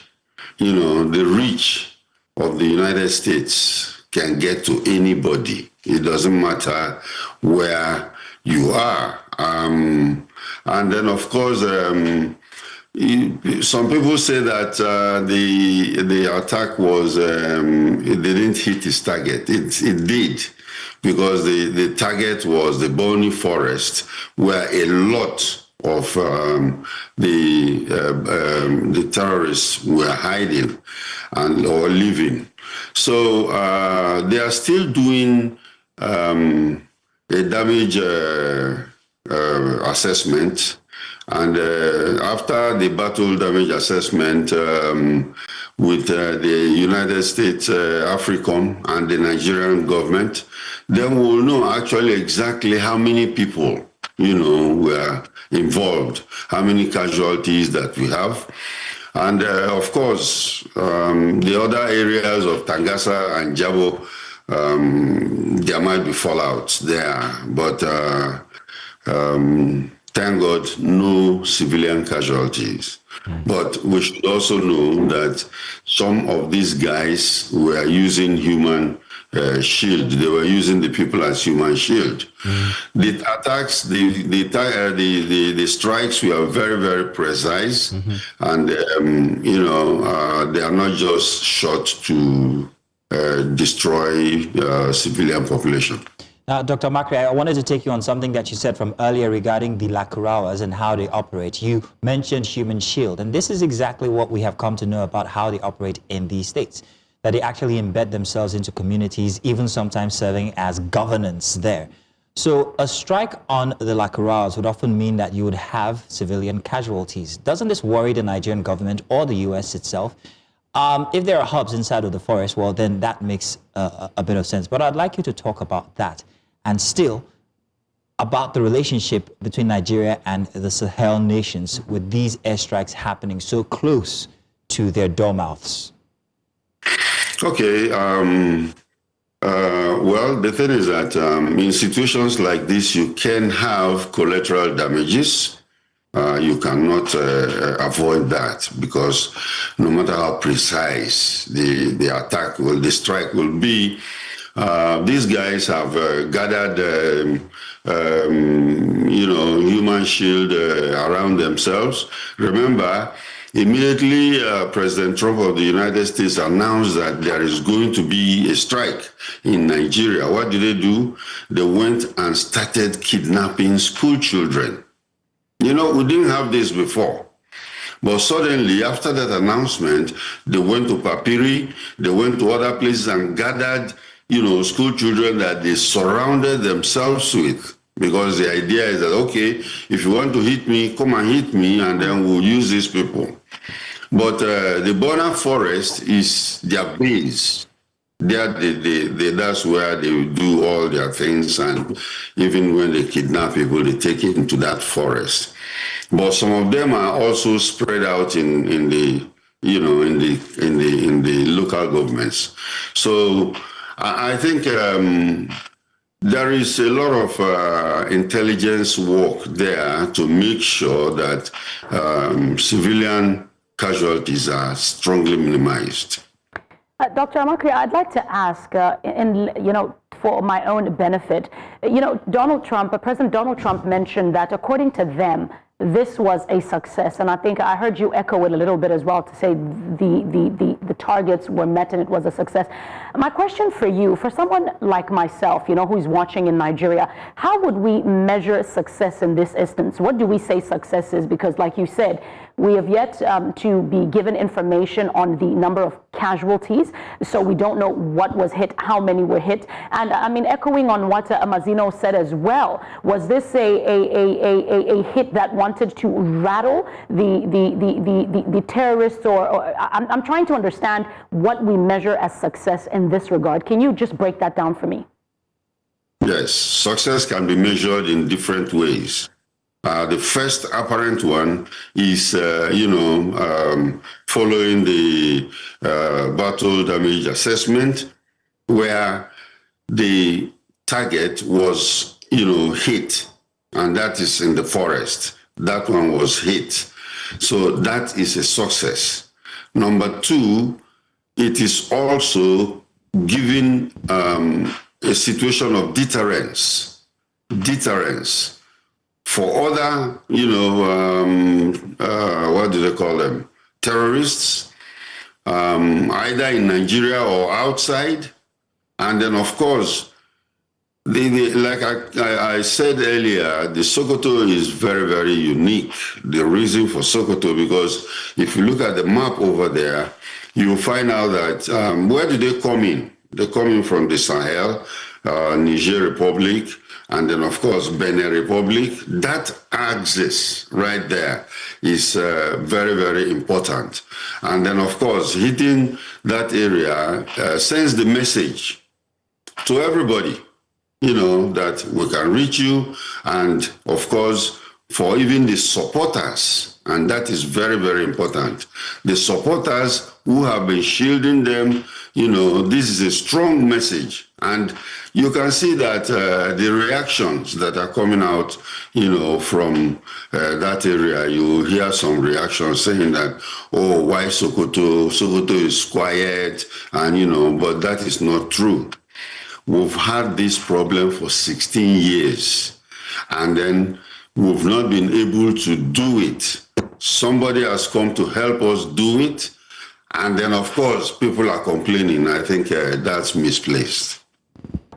Okay, well, Doctor, we have other guests joining us now. I'd like to introduce them. We have joining us journalist Abubakar Ismail Kankara, who is in Sokoto, if I'm not mistaken. You're welcome, Ismail. Thank you very much for joining us. And I am being told that we also have Alexander von Rugen, expert when it comes to geopolitics, also joining us. Welcome, gentlemen. I think we have a very fine dais now. So let me first start with you, Alexander. Thank you for joining us. And I'm wondering what you think about the implications regionally here when it comes to these strikes, as they are so close to the Sahel belt. I had earlier asked Dr. Amakri about this. So do you think that these strikes are going to stop these terrorist activities? Do you think that they are going to drive them away from their locations? If that happens, does it drive them way deeper into the Sahel region, or does it drive them way into or downward into the Nigerian system? Depending on each of these, how do these communities react? On one side, Nigeria, we've been battling these issues. And on the other side, these Sahel states, they're not just going to sit down and watch these communities or these bodies walk into their borders. Mm-hmm. What do you think will happen, Alexander? Well, I think the initial reaction is like rats fleeing an inflamed nest. They go in every direction that they can. They take the route of least resistance. As my colleague indicated, the attack in the Sahel, in Sokoto, because of its proximity to the Sahel, sends a real big message. This is not the state that most of the atrocities were happening. Borno State was on the opposite side of your country. That was where, if we want to talk Christian atrocities, where most of them were happening. This message was political. And we know the problem. I mean, if we look at the group that was involved here, it was the La Kurawa group, which is from the French name recruits. They're not Nigerian. They're from the Sahel, Mali, Burkina Faso, Niger, and also from Algeria. Okay? The implication of their name, recruits, means there's an organized effort to destabilize Nigeria. It's a sovereign threat to your country. So it was a very strategic strike. And if they disperse, it's a knee-jerk reaction to the attack. If they see there's no more attacks, and if they see the pressure is now off, they're going to return to normal. This is the first of many, as far as strategy goes. The reason it took so long, we have to also look at that. There was surveillance coming in from Ghana over private contractors for the American military, surveilled the area, got intel, identified where the leaders were, in particular, Bello, I think it was Bello Turgi, who was hit in the attack and deceased now. That was a major victory, because the plan was to cut off the head of the snake, go for the leadership. This plan we've seen happen before. It happened in Yemen with the Houthis. It's a famous Israeli tactic when they went after all of the Iranian scientists and generals in the country. Okay? If you want to stop something from escalating, cut off the head of the snake. So I believe the rats have fled the nest now. Maybe some of them have gone into the Sahel. Perhaps this could be a catalyst to a new formed alliance with the Sahel nations, Burkina Faso, Mali, and Niger, which also are afflicted by the same insurgencies. Now, there's disruption in the ECOWAS group, but as they say in the art of war, the enemy of my enemy is my friend. And perhaps this will help reunite the Sahel nations with Nigeria in fighting a common enemy. I would hope politics doesn't get in the way of common sense. That's a very good one. I'd like to come to you, Mr. Kankara Abubakar. You've been covering security issues in the Northwest. What have communities in Sokoto been dealing with before these airstrikes? Can you give us some intel? Thank you very much. I think when we talk about what has been happening to Sokoto and its environs, I think it's purely banditry. It started from the farmer-herded clashes, and then it escalates to banditry, which further root the ethnic clash between the Hausa majority and the Fulanis. Then recently we've seen incidents of the Laukurawas and the Ansaru, who allies of the Boko Haram. But in Sokoto case, you find out that there are very few. They station themselves in the neighboring Zamfara state, where the forest of Sabon Birni becomes, I think, their most hostile place, where they do hide and seek to go and launch attack on the innocent civilians, irrespective of their culture, irrespective of their religion. It becomes one of the most criminal enterprise. They extort citizens by imposing levy on them, and then they kidnap people for ransom, and they rustle their animals, most especially their cows, and then they kill indiscriminately by stopping people on the road, they kill some and then kidnap some. So I think this has been the major issues, and then in some instances, you find out that even the security, the military and the police, most especially the vigilantes, are among the victims of these terrorist groups. So I think this is one of the most situations in Sokoto, but although in Sokoto is at the minimal, we can compare what is happening in Katsina and in Zamfara than the Sokoto state, which after this airstrike has brought up a lot of questions. Why hitting the police that has never even been experiencing such kind of attacks or atrocities of these terrorists. I think this is the situation before the airstrike in Sokoto State. Kankara, thank you very much for that. I mean, you've just highlighted something that I'm going to further go on into asking Dr. Amakri about. But what are residents describing the situation as? We've heard news about fear, confusion. They don't even know exactly what's happening with these strikes. They're just experiencing bombardments. There seems to be a lack of communication with the communities that are involved. That's on one side. But what is it turning, or what is it making the residents do? Are they still confused, or do they have hope?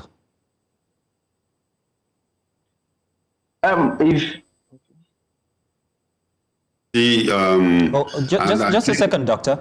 Doctor, just a second. That question was for Abubakar. Oh. Yes, please. Abubakar, I want to know what the residents are feeling like now. Does it seem like hope has come, or do they still have fear, anxiety?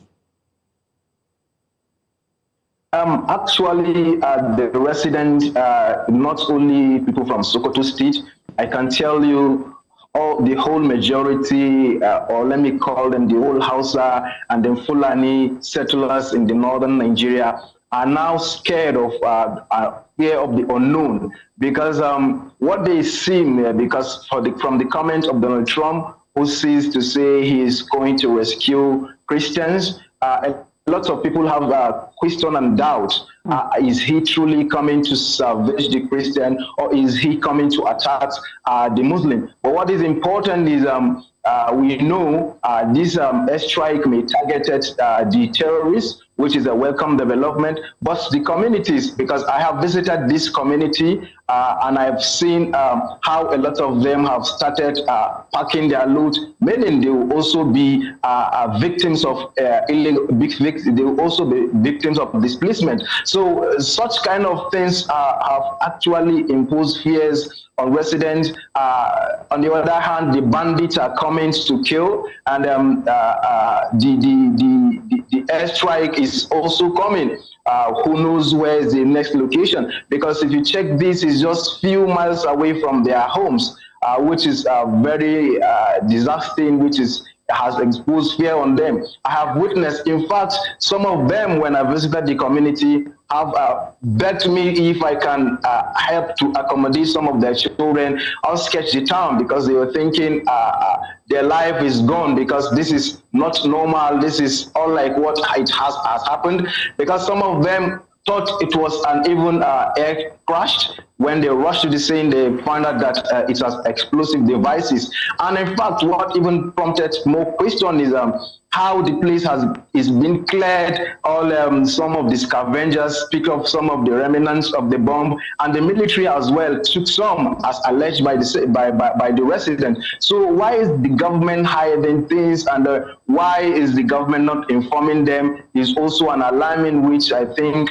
impose fear not only on Sokoto, but people in Niger, people in Zamfara, people in Katsina, because of course, if at all this attack hit places like Binyungwari, places like Sabon Bini, and then places like Eda Sabwa, so we know, yes, they're truly targeting the terrorists, or like take Sambisa Forest. But no, it's targeted residents, it targeted communities, and then it falls in people's farm closer to their homes. So I think a lot has more question, and a lot have more fear to live in the communities that they have been living for quite a long time. I think this is the situation. People don't even know where to run to. People don't know who to help them.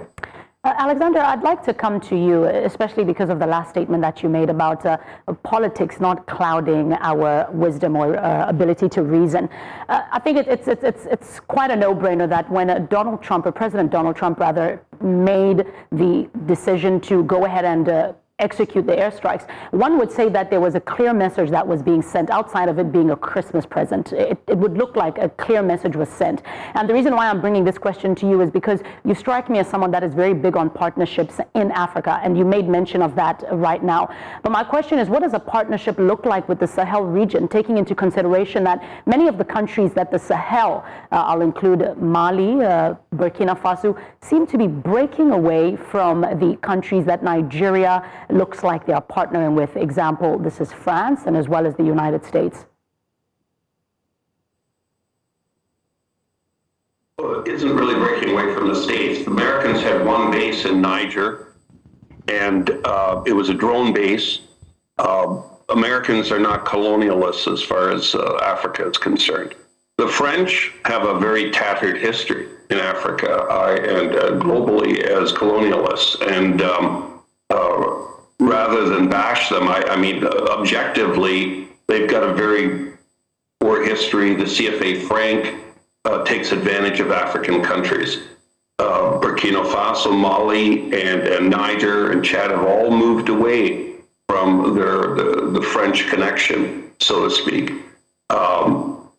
Ironically, Nigeria allied with France, had made an announcement about it to work in conjunction in solving this problem. I think that was more a defensive action out of fear that America might come in, guns a-blazing on the ground. Let's be real about that. That wouldn't have happened without a UN resolution or without an invitation from Nigeria. Because of the three countries in the Sahel having gone through military coups in the last year, ECOWAS's policy is not to recognize a non-diplomatically duly elected government. So it forced a division in the ECOWAS community. I think what we have to look at, if it takes an authoritarian to solve a problem that's best for its people, then choose the authoritarian. Sometimes democracy, if we want to end up with democracy, that's the end game. But to get there, sometimes it takes an authoritarian rule to get the bad apples out of the country. So this is what I'm talking about, putting politics aside. You've got three military leaders in an area that's plagued by the same problem that Nigeria has. Wouldn't it make sense to at least form some association and work out a deal to work together, at the same time respecting each other's sovereignty in the area? But it doesn't make any sense to drive terrorists out of Nigeria to cross the border into Niger or Burkina Faso, regroup, only to come back and fight stronger another day. That's what they're asking for. They'd love to have a ceasefire. That's a euphemism for we need time to regroup and rearm and reorganize so that you won't be able to bomb us again. We're going to figure out a better way to hide, a better tactic to avoid the Americans. It's called guerrilla warfare. Mm-hmm. Indeed, guerrilla warfare. I'm coming to that. Thank you for bringing that up. My question is to Dr. Makri, and I think also to you, Alexander, but I'll let Dr. Makri go first. I'm wondering whether deeper U.S. involvement in Sokoto, and let's just say generally the Sahel right now, is not going to provoke more alignment by these military juntas, Burkina Faso, Mali, and Niger, who seem to be fraternizing with Russia. So isn't this going to make Nigeria or the region a proxy ground for a proxy war between America and Russia? And that has been my concern since the start of this U.S.-Nigeria partnership. What do you think, Dr. Makri? Yes, you're right. A lot of people are worried about that because they feel that, they don't want Africa generally to be the battleground for the superpowers because they're all coming in for one thing or the other. Their national interests are different, either economic or political or, geopolitical influence. So, yes, it could be something that is of concern where you have to think seriously. And that's why the relationship between that of Nigeria and the United States, I think is well thought out because when President Trump declared Nigeria as a country of particular concern and then later said that he was coming into Nigeria guns blazing, a lot of people were very worried. Why should he do that?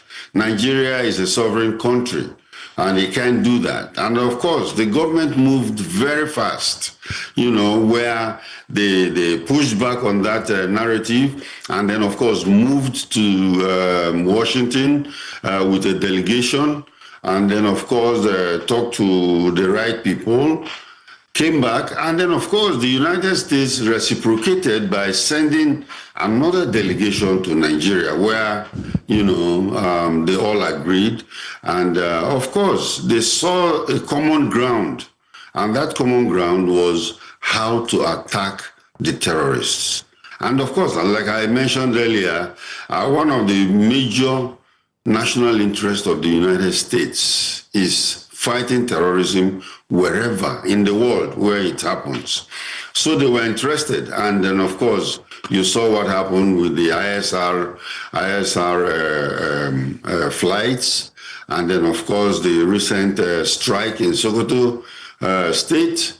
And then, of course, there's more to come because they've started mapping Maiduguri area. And then more strikes will come. So I think it's also giving out the warning that, it's not going to be business as usual with these guys. Alexander, your take on proxy battleground?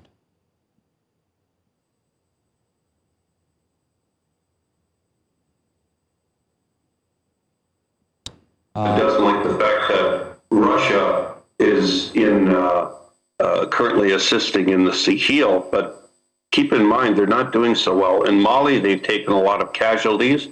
Bamako has been cut off from fuel, and it's buckling, and Mali's crying out for help.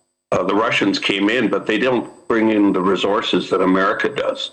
You don't see any tactical strikes like we have in Sokoto here from the Russians. Americans bring technology. As my colleague pointed out, Trump has been on the record. He doesn't want to invade. He doesn't want to occupy. He wants to be the catalyst to peace. He wants to win the Nobel Peace Prize. Now, I think it's silly that he's using the Christian genocide rhetoric. That's my opinion, because it's caused confusion in a secular country like Nigeria. But if you look at what's gotten us to this point and the reason America has allowed itself to come in, the nation of particular concern, that title is awarded to countries that have religious issues within the country. And if there's atrocities of any singular group, Trump's constituents, a strong voting power in America are the right-wing Christians. So he's using this as a good justification in America to come into Nigeria. Otherwise, why is he there? Why is America in Africa? Mm-hmm. Okay, so that opened the door for him. He made a threat. He got everybody's attention. Certainly your president and your people. Everybody was in angst of the Americans marching in. Okay, there's mixed emotions here. Now, people have to be the voice of reason. I think Nigeria needs a national campaign to educate their people what's actually going on. Now, at the same time, there's a lack of transparency on some of these actions because, unfortunately, there's a lot of inherent corruption in Nigeria. I'll give you an example. The execution of your brigadier general in Borno Strait last month. He was attacked. He was shot. He survived. He went into the forest to hide, and the terrorist group somehow got his GPS information off his communicator, his telephone. Now, did that come because the terrorists are that technologically refined to be able to do GPS locates? Or is somebody in Abuja or someone in the military informing them? Mm-hmm.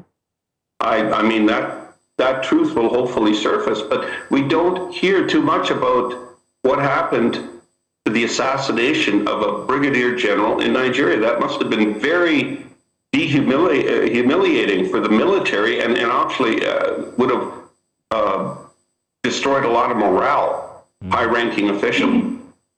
I believe this strike and the way it's happening and the cooperation with the Nigerian government is boosting the morale of your own military. And keep in mind, it's what's not being said here that is also happening. You're boosting your police force by 20,000. You're boosting your military by 24,000. That kind of slips through the cracks, but Americans are training them in Nigeria to be more effective in your own country. I mean, that is true assistance. That's not an invasion. Oh, that's thanks for the reminder. That's actually something positive to look forward to. I'd like to go to you, Mr. Kankara. There was a undetonated missile that, of course, landed in Sokoto. My question for you, of course, with all the fear and emotion that is being raised there, how is that particular incident being handled at this moment? How is that what? Sorry? So my question to you was, I know that there were reports that an undetonated missile also landed in Sokoto. And of course, with what you have just said about the fear and the anxiety that is raging around residents of Sokoto State, how is that particular incident being handled? I think the National Orientation Agency should come because a lot of Nigerians need to be informed.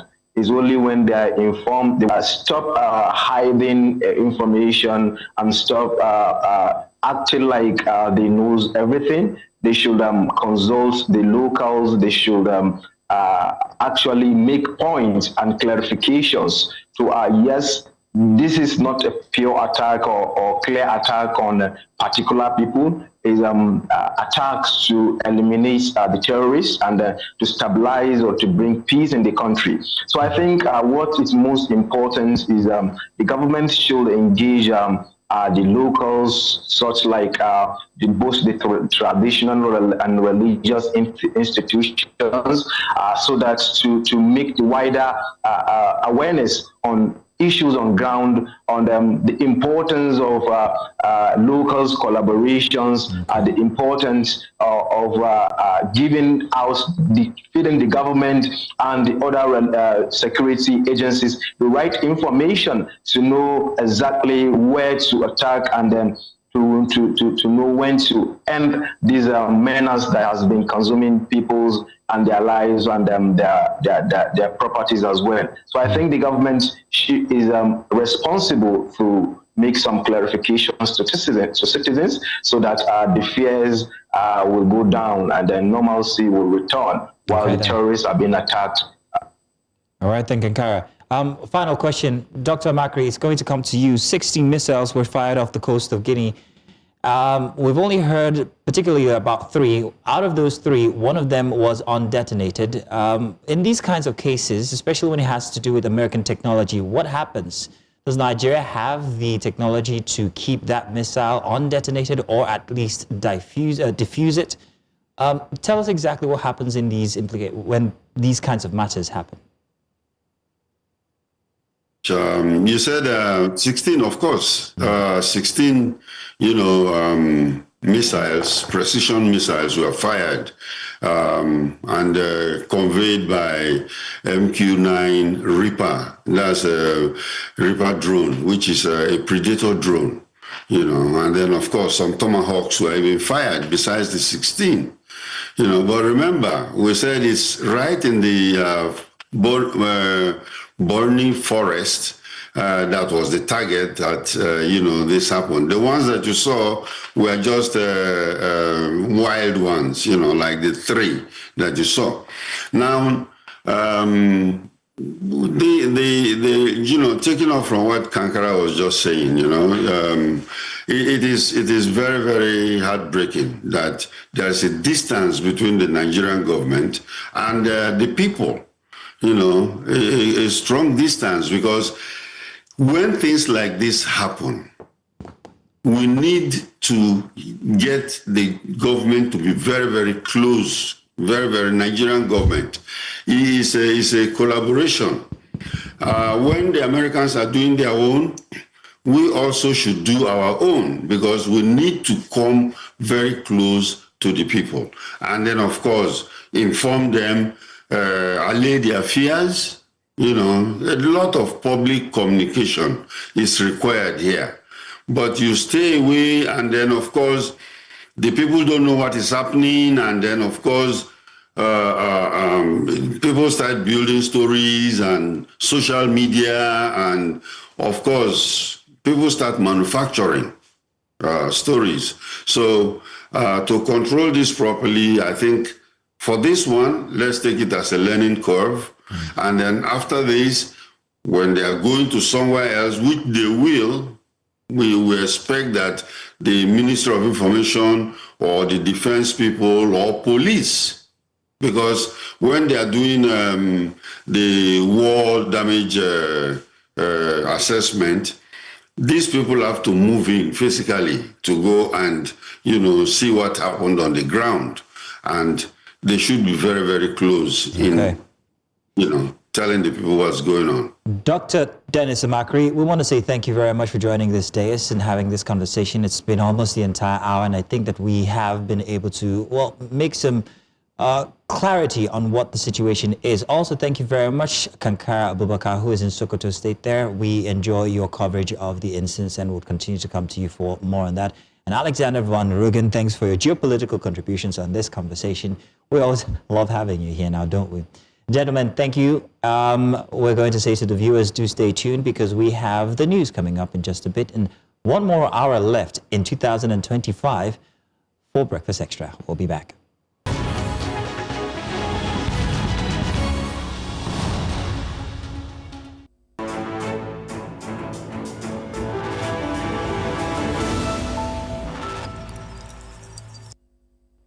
You're welcome back. It's time for our second bulletin for today. My name is Mazino Appeal. Now we begin with security matters again.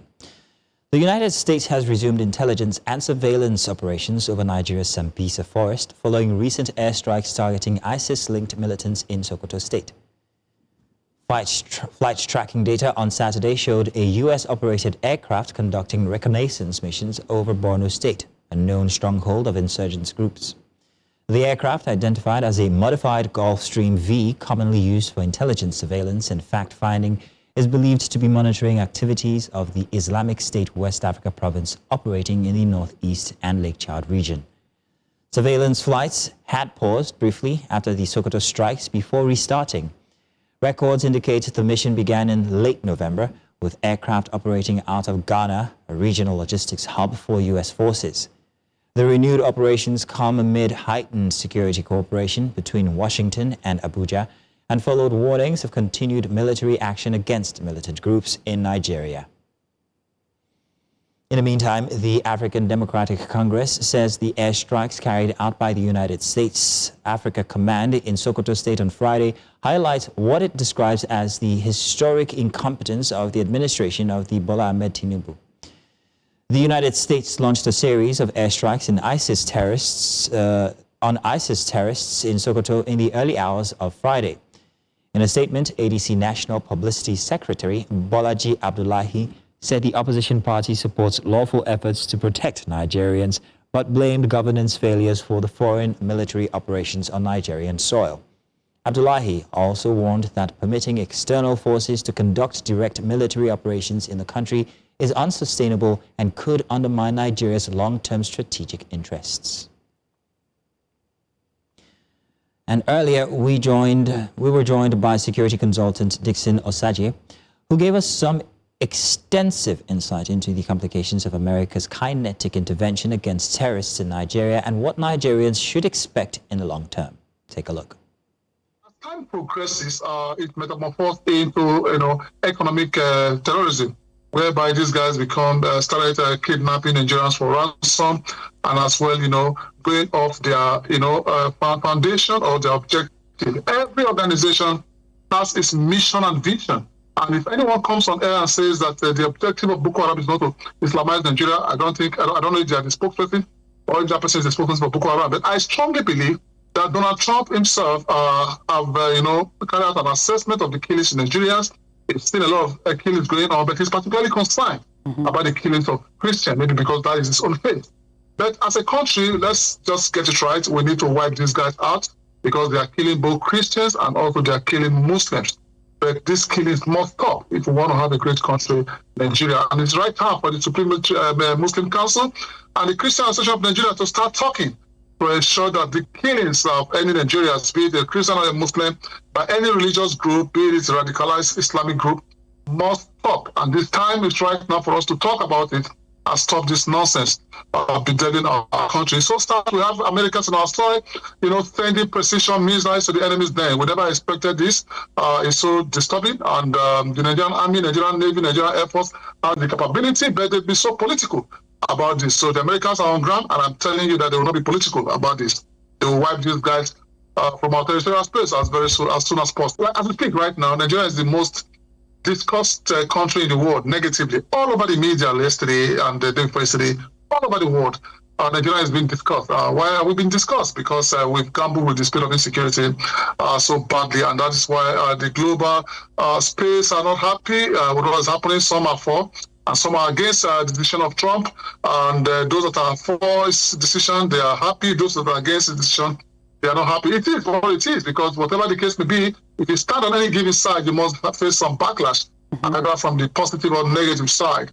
But as we rightly talk about, as it's going right now, I think our presence in Nigeria right now, the presence of U.S. forces in Nigeria right now is going to, signal a form of, global threats. A lot of criminal activities, the ISIS, the terrorist network want to start migrating to Nigeria to defend their own brothers. The Deputy Italian Ambassador to Nigeria, Jacopo Forti, has paid a courtesy visit to the President of Omega Fire Ministry, Apostle Johnson Suleiman, in Auchi, Edo State, where insecurity and alleged Christian persecution topped discussions. Speaking during the 2-hour meeting, Apostle Johnson Suleiman told the visiting diplomat that what he described as Christian genocide in parts of Nigeria remains real, ongoing, and alarming in scale. The cleric criticized past efforts by governments to downplay insecurity, urging authorities to channel more energy into confronting banditry and violent crimes rather than relying on media narratives. He commended renewed efforts against ISIS and other threats, praising the Defense Minister, General Chris Musa, and calling for stronger diplomatic engagements to boost Nigeria's global image. In response, Forti assured that the concerns raised would be relayed to the Italian government and its allies. And Edo State Governor Senator Monday Okpebholo has assured Nigerians that the federal government, under President Bola Tinubu, that he is working closely with security agencies to protect lives and property across the country. New Central's Amanzi Bazwaye reports that the governor gave the assurance during an interdenominational prayer service held at his residence in Iroa, that's in Esa Central Local Government Area. Governor Okpebholo told worshippers that President Bola Tinubu has put in place robust security strategies in collaboration with relevant security agencies to tackle insecurity nationwide. According to the governor, improved synergy with security agencies alongside continuous prayers has begun to yield positive results in Edo State, with noticeable reductions in kidnappings, cultism, and other criminal activities. The officiating priest, Reverend Francis Okhale, also called for continued prayers for Governor Okpebholo, commending his administration's achievement in infrastructure development, including flyovers, schools, hospitals, and other key projects across the state. First, for one thing, prayer for our president. Prayer for President Bola Ahmed Tinubu. This is the time he requires your prayers. This is the time that he is doing so much for this country. Economic reform is not easy. I want to also let you know that I also require your prayers, because there are so many challenges. As we are trying to move Edo forward, people are trying to draw us back. God will frustrate them in the mighty name of Jesus.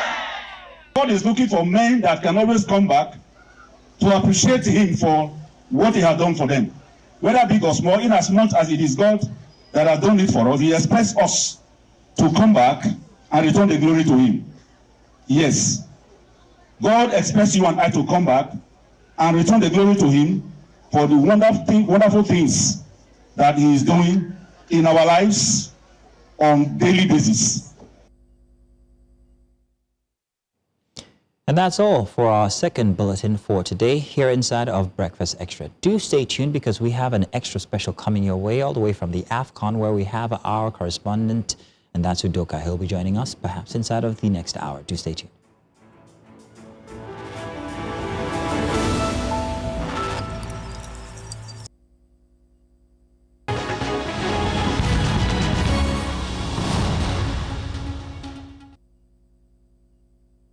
Good morning and welcome back to Breakfast Extra. This weekend on Extra Special, we turn our spotlight to the pitch because AFCON 2025 is delivering drama, excitement, and a fresh burst of hope for Nigerian football fans.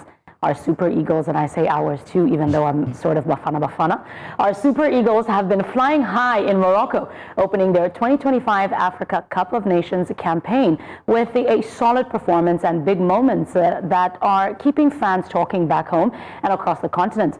After a 2-1 win over Tanzania in their opening match, Nigeria recently pulled off a thrilling 3-2 victory against Tunisia, a result that has all but secured their place in the knockout stages and lifted them to the top of Group C.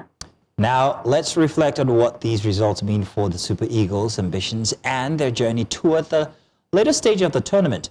With us live from Morocco to break it in is Udoka Njoku, sports correspondent for News Central. Udoka, how you doing? Good to see you again after our little encounter from last week, you, myself, and the Tanzanian reporter. If you remember how distracted you were, or rather, how distracted she said the Nigerian team were. Unfortunately, we didn't seem much distracted when it came to the scoreline, was it? Udoka, how's it been going?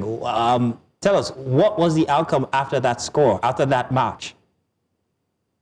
Right, so it was a great game of football yesterday, and at some point, yes, when the game started, there was a lot of tension from the Nigerian football fans because the stadium, it felt like we were in Tunisia because fortunately for us, the supporters club actually came around and they were drumming and trumpeting, but when the other fans started, the Tunisian fans started, it felt like we were in Tunisia. Now, it was packed full with a lot of Tunisian football fans. And we started asking ourselves the question, what will be our fate in this game? Will our boys be able to stand the pressure, the noise, and all of that comes from the Tunisian fans? And then when the first goal went in, there was dead silence in the stadium. It was only our supporters club that were drumming and supporting the Super Eagles. When it was 3-0, they thought it was over. But then Tunisians got one goal back, and when they got a penalty, we felt disappointed because it felt like a dubious penalty, which shouldn't have been given. But yeah, after 90 minutes, we came out victorious, and on to the next round. We need to beat Uganda to top the group and ensure that we stay back in Fairs for at least one more game before leaving Fairs to another location, another venue where the games will continue. But it was a good win for the Super Eagles of Nigeria, boosted a lot of confidence. And for Eric Schell, again, he keeps on making a mistake in the second half. Our Super Eagles do not know how to finish up games in the second half. And we just hope that going forward, we'll be able to do better in these games. Substitution-wise as well, there are sometimes the coach does not need to bring in certain players into the football pitch. Leave them aside on the bench. If it is possible, bring in more defenders to defend the goal that we have. There's no need going forward. There was no need to bring in Moses Simon into that game. There was absolutely no need. All you needed to do was bring in more defenders and shore up the defense. And again, our goalkeeping area has to be dealt with. Stanley Nwabali was jittery yesterday, and from sources, but like he played with an injury all through that game yesterday. But of course, you know, Nigeria keep on claiming to be strong men. But 3 points. We're now 6 points, top of the group. Already qualified for the next stage of the tournament. We are with Uganda, which comes up next week. And for Tunisia, they need to beat Tanzania to stand a chance of qualifying. Although they have 4 points, but they have 3 points. If they get a draw or a win, then they will qualify. Now, Udoka, I mean, you gave us a bit of an insight on the atmosphere when Nigeria did put in the goal. You also mentioned the penalties, and I think that's caused a bit of controversy because the VAR machines work, and then for another game they do not work. But let's talk about this specific win. Of course, that's the 3-2 win over Tunisia. That was, of course, an edge, or threw people off their edge of their seats. Tell us what the mood was like in the stadium, not just for those that were watching, but the atmosphere and the spirit of the team. So before the game, I and my camera guy, we had to take a long walk to the stadium because there were barricades everywhere. And all we could hear were Tunisian fans screaming, Tunisia, Tunisia, Tunisia. I sent a couple of videos down to Lagos. Now, so there was a banter between Tunisian fans and Nigerian fans. It was packed full outside. We had a lot of people talking about the game, saying Tunisia would win that game 2-1. Some were saying 3-1. There was just a few Moroccans who supported Nigeria, saying Nigeria would win the game, maybe 1-0, 2-1 scoreline. The stadium was packed full. Journalists around us, a lot of Tunisian journalists kept on screaming in our ears. We couldn't hear their languages, but it was just beautiful to see. And we kept quiet. But when we started scoring, the Nigerian journalists then raised their voices. A lot of us forgot that we were media people. Forgot we were journalists. We put chaos into the air, and we lost our manners. We kept on screaming, go, go, go. And when we remember we were journalists, we would sit back on our seats and say, look, we need to be professional here. But it was beautiful from start to finish. The Tunisians were hurt, to be very, very honest with you, because they gave their all in that game. And if that game had continued for another 15 minutes, I'm sure they would have gotten an equalizer that game, which would have been for Nigeria, because we fell apart totally in the last 15 minutes of the second half. But again, great win for Nigeria. Moving on to the game against Uganda. Udoka, that's not a very courage-inspiring way to end it, because yes, a lot of people have admitted that if that game had extended, that we would have seen an equalizer from Tunisia.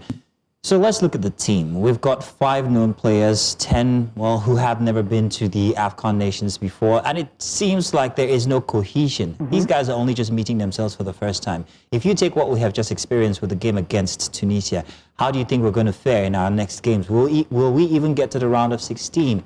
And then there is Congo to contend with eventually if we do meet them. What's your take on the performance from what we've seen so far?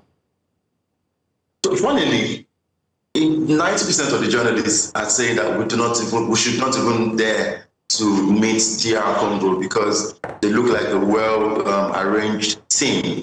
But for the Super Eagles of Nigeria, when we least expect anything from them, that's when they saw. Now, for the new boys in the team, of course, we know it's a new blend of talent and skill, but they've been able to adhere to the coach's instructions. Just a few of them getting to start. They've been able to adhere to the coach's instructions. And also, I think going forward, the team gets better by the day. I'm sure we're going to see a lot of the new boys play against Uganda, and it will now tell the coach, look, this is the kind of formation I would need to follow up. But I'll also remind you, the coach is quite stubborn. He likes to stick to a 4-4-2 formation.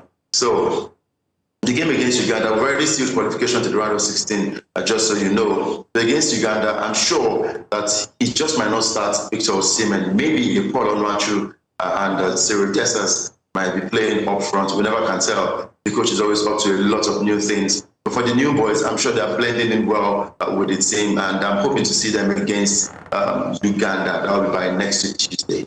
Most of the focus is always on the players, Udoka, and I'm wondering what about our goalkeeper, Nwabali? Do you think that he was top, what do you call it? Top form. Top form yesterday? Do you think that we need 2 goalkeepers instead of 1 at that net? So for the goalkeeping situation, even when we asked Stanley Nwabali the question about the goalkeeping area, he had to take a deep breath and give the sigh of relief, saying, look, the chaos had gone. Move on to the next. We have a problem in our goalkeeping department. Since Nyama left that position, we've struggled with our goalkeeping department. It has still not been solidified. Stanley Nwabali was good to an extent. I would rate him, if I'm going to rate him over 10, I would rate him 5. I'd rate him 5 because it became chaotic. There was no reason Tunisia would have gotten the first goal. there was seriously no reason Stanley Nwabali was trying to be skillful.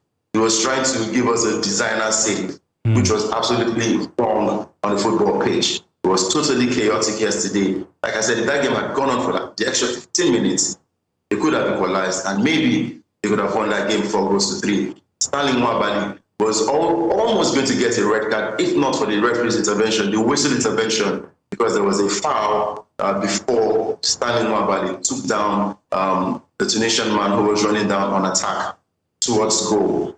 So Stanley Nwabali needs full concentration. He needs to be spoken to be sure that he keeps his head from start to finish. Like I said, our goalkeeping area after this tournament, we need to go back and look for goalkeepers who can command respect, command 100% performance from start to finish. So we survived that game by inshallah. We survived it. You said something very worrying here, because up until now, I always thought that Stanley Nwabali was the Nigerian human prophylactic. I mean, nobody goes into a store and says, I want birth control, and they say, this one works 5 out of 10% of the time. Yeah. That's not you very... want a sure guarantee. No, I want a sure guarantee. So, yeah, I don't know what to say there. It sounds doom and gloom for me. I don't know.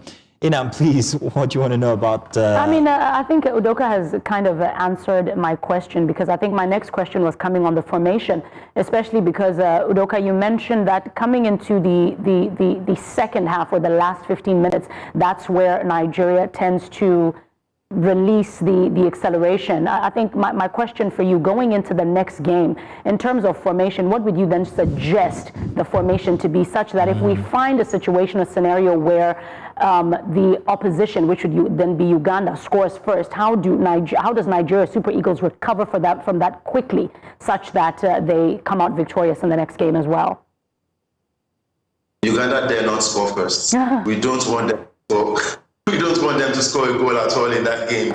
But for the coach, sticking to 4-4-2, I'll still say that certain players should not start those games. We do not give credit to Alex Iwobi the much that he deserves in that team. Alex Iwobi manned that midfield alongside Wilfred Ndidi. By the way, Wilfred Ndidi got his first goal as the captain of the Super Eagles of Nigeria, and he did that Kanumako celebration. He said it was a conversation that they had before that game. And he said if he ever scores, he would do that celebration. And he did give us that beautiful celebration. And he spoke about it after the game. So for the formation for Coach Eric Schell, yes, if he's going to stick to 4-4-2, he needs to give us strong midfielders, the likes of Wilfred Ndidi, Frank Onyeka, and Alex Iwobi in the midfield. And up front, maybe Ademola Lookman, Paul Onuachu, and Cyril Dessers, or the same combination of Akko Adams and Victor Osimhen up front, alongside Ademola Lookman, who plays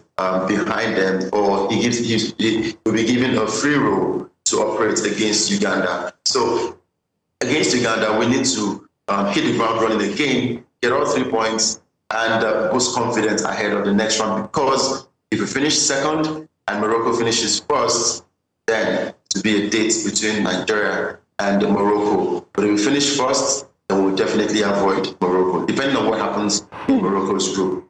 Udoka, is Nigeria avoiding Morocco? You hear that? Is Nigeria avoiding Morocco? Would they rather not play Morocco? No, we don't. We'd rather meet them in the final. That's what the fans want. The Morocco-Nigeria final. Okay, got you. I don't know how you feel about your loss to Egypt, sad loss for South Africa. I don't want to go into that. I blame the VAR. That was supposed to be a penalty. We know that. And I think the penalty that also was awarded to Egypt as well was a bit questionable. But I mean, all is fair in love and war. I don't want to start an argument on foreign turf. But I think better analysis could have been done on that game, unfortunately. But I think it is what it is. Yeah. Udoka, don't try to switch the tables. We ask the questions here. In any case, Udoka, what must Nigeria do to go deeper into this tournament? What changes must we make? You noted that the formation is one. What other? You also said that we shouldn't start players, certain players. But if we're being specific now, who would you rather not see starting the next game, especially considering that it's Uganda? Who do you think should be pushed in much later? And what do we do about that goalkeeping area specifically? Well, there's nothing we can do about the goalkeeping area, because if you're going to change the goalkeeper, the next person you have on the bench is Francis Usoho. Yeah, I get you. I get what you're saying. I get what you're saying about him. But go on. We don't want to see a Francis Usoho. Maybe after this tournament, we can now go back and check all our goalkeepers and see which one best fits that position. Now, for the game against Uganda, I would love to see new strikers up front. Victor Osimhen, I hope he doesn't get injured, because he received a knock in that game yesterday. And we were going to speak to him during the when we had the mixed zone, but it was nowhere to be found. Later, from a source from CAF, it was reported that he was having a doping test. When he came out, he refused to speak to any of the journalists, saying he had a sore throat and all of that. So I hope that he'll be fit enough to play in the round of 16, not even against Uganda.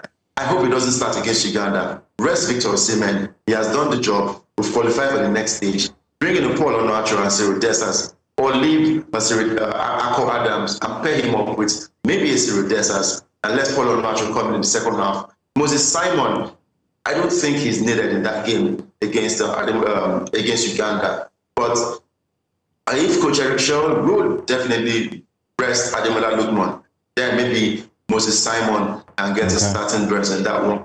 And for the midfield area, certain players like Ejuke, for goodness sakes, we are done with players who love to play to the gallery. Ejuke came into that game yesterday and he was dribbling only God knows who. He lost the ball a couple of times and it was chaotic. So I hope that if he plays against Uganda, he keeps his head. And there's one thing we need going forward, a 1,000% concentration. That's what we need for the Super Eagles of Nigeria. Concentrate from start to finish. If you're leading 2-0, keep that scoreline. You don't have to concede. Keep the scoreline, keep your defense, and get to the end of the line. Then we can give a sign of relief. I don't want to talk about everything sports, because I know right after Breakfast Extra is going to be in the game. So let me leave that for your team to execute. But I wanted to know about the sports psychology surrounding the players. Now, you said that the Tunisians came out like en masse. For the Nigerians, it's just the supporters team, and I'm wondering how that affects them. Do you think that Nigerians could have done better? Do you think that somehow Nigerians could have perhaps maybe been more present?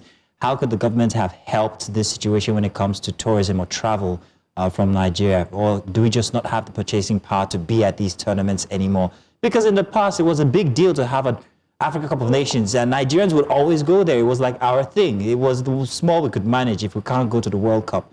But here we see an empty stage, and at least it's empty of Nigerians. So what gives? What do you think? Could we have done any better? Well, to be honest with you, there are a lot of factors to consider. Number one is the Christmas season. So that it's a Muslim country. So I'm sure parents would rather want to spend 30 December somewhere. Some of them travel to their villages to celebrate Christmas. Some are not even in the country. And again, the weather here, a lot of flights were cancelled coming into Morocco, most especially Fez. A lot of flights were cancelled because of the harsh weather conditions. And also, CAF hosting this tournament in December. It's been raining crazy here in Morocco. So hosting this tournament in December, I don't think they did their research thoroughly before having to host it in December. So there are a lot of factors to consider. And again, even here in Morocco, the Nigerians that we know here, a lot of them are in schools. They are currently writing their exams. So it is quite difficult to drag these fans to come watch football. But we still had, I'm sure we're going to count the Nigerians at the stadium, would count up to maybe 5,000 Nigerians. Okay. Yeah, maybe 5,000 Nigerians at the stadium. We'll take that. We'll take that. Look, we have to let you go, but I want to give you a challenge. While you are in Morocco, for every obese Moroccan you find, I'll give you 10,000 naira. The reason why I say this is because you will not find an obese Moroccan. If you find anybody who's obese, is not Moroccan. Check it out. Take pictures. I agree with you. Say again? I agree with you 100%. Yeah. I agree with 100%, Mazino, because the food we eat here, look, I feel like I've been eating a lot of grass. Yep. They love healthy living. Yeah. They eat good food in their own terms. Mm-hmm. We love to eat a lot of junk. We love to eat pepper and all of that. But they eat quality and good food. So it's difficult for you to find an obese Moroccan here. Very true. Very difficult. Very true. Tell you what, when you come back, you and I are going to have a challenge. Since you have started this fitness journey in Morocco inadvertently, let's do a push-up off. So first person to get to 100 when you get back, I challenge you. It's all right. He says it's all right. All right, Udoka, thank you very much. It's been a good one. Thank you very much. And now let's take a very short break, because we are going to be touching on a Nigerian culture that many people, even if in Nigeria or in Lagos, haven't yet experienced. We're going to have our correspondent who will be talking to us about the Ayo Festival. So let's take that break and we'll be back to talk about that.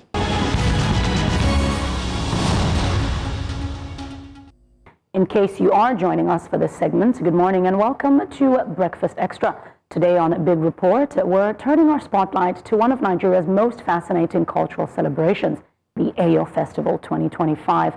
After an 8-year hiatus, Lagos Island once again came alive with tradition, with color and pageantry as the Adamu Osira play widely celebrated. The Ayo Festival took center stage, drawing crowds from across the city. The festival is a living expression of Lagos's rich heritage and cultural identity. It honors 4 iconic leaders whose legacies helped shape the city: Alhaji Ababatu Mogaji, Alhaji Latif Jakande, General Mobolaji Johnson, and Sir Michael Oteodola. All right, yay, you go. In any case, the festival spectacle is unmistakable. It's tall, white-clad masquerades parading through Lagos streets, each adorned with colorful hats that signify their group, lineage, and also history. Spectators gather to witness this grand procession, but the celebration carries rules rooted in respect and tradition. Spectators are expected to remove shoes, hats, and even glasses as a mark of reverence when an Ayo passes. And this morning, we're joined by our correspondent, Victor Mbadike, who was there on ground, and he's been following he followed the entire procession through yesterday and brings us the heart of the festivities. Mbadike, you are welcome. It's also very interesting that you speak very fluent Yoruba, so you were not in any way, shape, or form outside the ordinary. It seemed like your habitat from yesterday. But tell us about the Ayo Festival. After 8 years, it's come back. What was so grand about yesterday's processions? Well, that's their own Christmas Day. First of all, good morning to you guys, and happy Sunday, of course. You guys have to drag me from church to do this, but that's fine. Mm-hmm. Over the years, as a matter of fact, yesterday was the first time I was ever going to, be face-to-face with Ayo masquerades. The only time I actually started were in the pages of textbooks back in secondary school. So it was exciting for me to see them for the first time and see how it looks like. Do not forget, just like Master read earlier, it's the Ayo masquerades is believed to be ancestral spirits, that guide their leaders to the afterlife. Whether you're a king or a chief or ex-governor, as long as you've, contributed in no small measure to the growth and development of the states, they always come out from time to time to celebrate and, accompany them to the afterlife. And that's what the masquerade is all about. The festival is all about. And so this time around, they're celebrating 4 key persons. Abibat Mogaji, who is coincidentally the mother of President Bola Tinubu. And they're also celebrating Michael Otedola, the first civilian governor of Lagos State, and then Brigadier General Mobolaji Johnson, and of course, I think one other person. So the 4 of them basically just trying to, celebrate their legacies for what they've done to Lagos State. So it's all of them in their different, the participants, the spectators, visitors in their different colors. And of course, the Ayo masquerades themselves, all of the traditional color is white, from head, from just the hat is just the difference. So the hat with different colors signifies the different groups, different groups where they came from. So that's you can only identify them with the color of their hearts. And I mean, you see those sticks you are seeing in their hands. It's called Olambatam. Those sticks must not get to you, bro. If you misbehave, you get the beating of your life. So it's a culture that they respect, that they revere so much. They don't joke with it at all, guys. It reminds me of some of us who are Muslims or Christians. We don't have such. We don't have such respect or revere as much as they do. This was the culture of Lagos before the influx of the new religion that we practice now, and so there's so much respect around this culture, and it's a beautiful thing for you to be back. The last time the Area Festival held was way back, I think 8 years ago, and 8 years after, it's good to see that Lagos. Experiencing the Area Festival once again, just like we have Osun Osogbo in Osun State, you have what you call it now, the Ojude Oba Festival in Ijebu-Ode, and so on and so forth. So Lagos is not exceptional. Lagos also wants to, have that feel, and that's what we saw yesterday. It's a beautiful scene. Unless the procession was 60 or more than 60 procession of Eyo masquerades. You can see that on your screen. About 60 of them. That's a long, long time. They all took their time to celebrate and dance with the governor, and of course President Bola Tinubu was also there. It was beautiful, honestly. But I just said I was scared because I've never been faced with such kind of masquerades before. They could look very scary. You don't even need to get close. Don't even try it. I can imagine. If it was 8 years ago, then you must have been 12 the last time that the AUs actually went through Lagos. I was there the last time, and I promised myself that the next time that they came through, I was going to be on. I was told it was 8 years ago. You're correct. What I'm saying is you were 12 years old when they came out last. That got lost there somewhere. I don't know. But yes, 8 years ago, I was there, and I promised that I was going to be at the next one, but I was working yesterday, and I couldn't be there. The reason why I said I wanted to be there is because over the past many years, I've experienced certain cultures in Nigeria, and it brings me closer to the people, even if I'm not there. So I'm jealous of you and the fact that you were there yesterday. Now, you also likened it to what Christians would experience at Christmas or what Muslims would experience at some very specific dates in the Muslim calendar. For traditionalists, this was a big deal. How did this happen? What did you experience from followers or worshippers of this traditional religion? What was it like? What could we not see? I know you're putting together the report, but we want to steal some of your material from there. What should we expect to see when it comes to the reverence worshippers or followers give to these masquerades? So Marcelo, I must tell us that no matter how much Islam or Christianity may be influencing us right now, these guys have not forgotten their roots at all. Some of them were around me, and you needed to see how they were so passionate about the procession of their masquerades. Like, there were about 5 of these masquerades that pictures or videos cannot be. You can't take videos or pictures of them.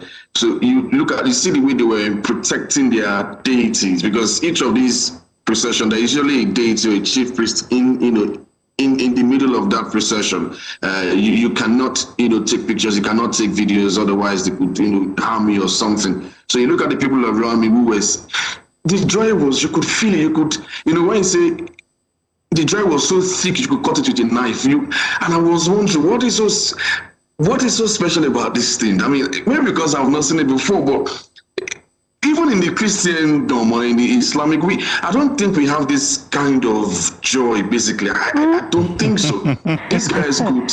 I don't know how to explain it, but it shows they were so happy that they were going to be back in me to enjoy the Eyo again. As a matter of fact, after a long hiatus, the joy was so exceptional, and I really do not blame them. You look at all of them in the different colors. People came all the way from Brazil, Cuba. Flew all flight first. Economy, they all came from abroad. That's interesting. From Brazil has a lot of white men trying to speak Yoruba language. I'm seeing Brazilians for the first time in Nigeria speaking the language. They even understand the culture than I do. You waited for Lagos and I speak Yoruba. Yeah, exactly. That's very interesting, isn't it? Brazilians. Victor, I've got Jesus joy, so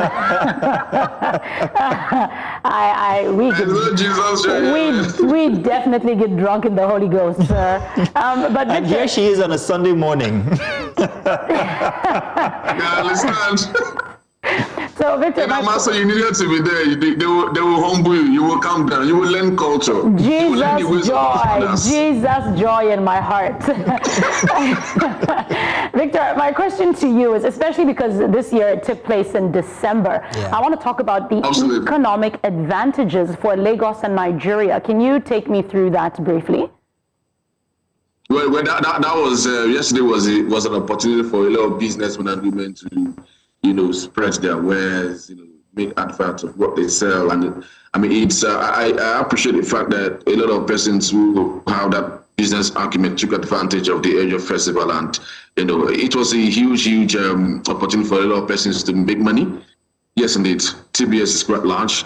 So there's nothing you want to get that you won't get. While some are just busy doing their business, others were busy filling their masquerades and enjoy. So it was basically for those who want to make money, they had all the access to do that. I mean, the organizers give them such freedom to, sell, make space for them to do whatever they want to do. But do you think the government, do you think the Lagos State government took advantage of this adequately? I'm asking because Dirty December didn't quite hit like it used to. And I'm wondering whether these kinds of occasions or events should be what we're looking at more. If it can target economy, and especially that you spoke about people thronging in from Brazil and Cuba, this is a big deal.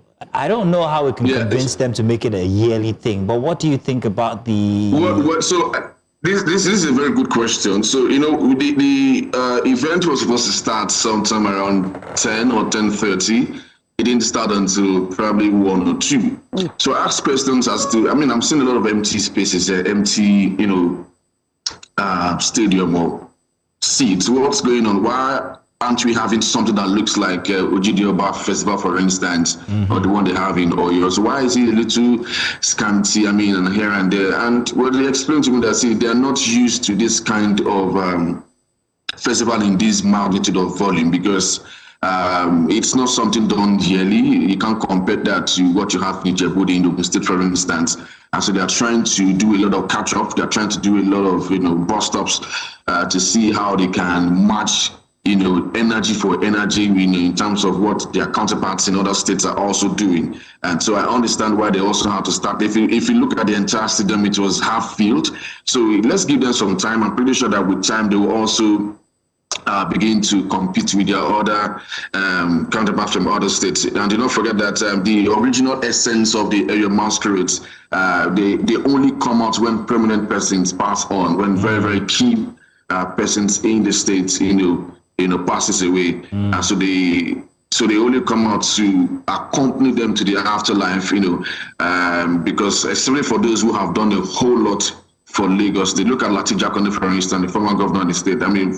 Looking at the enormous contributions the man brought to Lagos, the Ayo Festival yesterday was to celebrate him and say thank you for what you've done. So they don't do that yearly, unlike other places where they may not have specific reasons or purpose for their own ceremony. So the Ayo Festival is really, really unique on its own. We don't know whether they will keep doing it every year, but I do know that the last, like I said, was 8 years ago. 8 years after, maybe the governor, depending on who the governor is, he might decide to do it every year, whether anybody passes on or not. The most important thing is culture is observed, Masino. Well, Madiki, thank you very much. We put your knowledge of Lagos to the test yesterday, and you came out with flying colors. Thank you very much for representing News Central and bringing us that report. Appreciate it. Thank you so much, guys. That report's going to be... Jesus joy. Enjoy yourself. God bless you. God bless you, Victor. Victor, thank you very much for being on Breakfast Extra. Yes, thank you so much, guys. Enjoy. Right, interestingly, Jesus girl here on a Sunday. We didn't bring her on. She said she wanted to be here. So anyhow, thank you very much for being with us for one day, and especially the best day for 2025 as we say goodbye to the year here on Breakfast Extra. It's been a very interesting year since 2024 up until now. We've enjoyed every single weekend, and we've also had new faces on. So on behalf of myself and Judith and Celestine, who's often here sometimes, we're saying looking forward to a very prosperous 2025 for you all. You can represent yourself. Want me to represent myself? Yeah, because you're here. I think Mazino said it all, but I'll top it off with what I said to Victor. God bless you. And hoping that the new year comes in with more blessings, more abundance, and Jesus' joy. There you go. It's goodbye from us for 2025.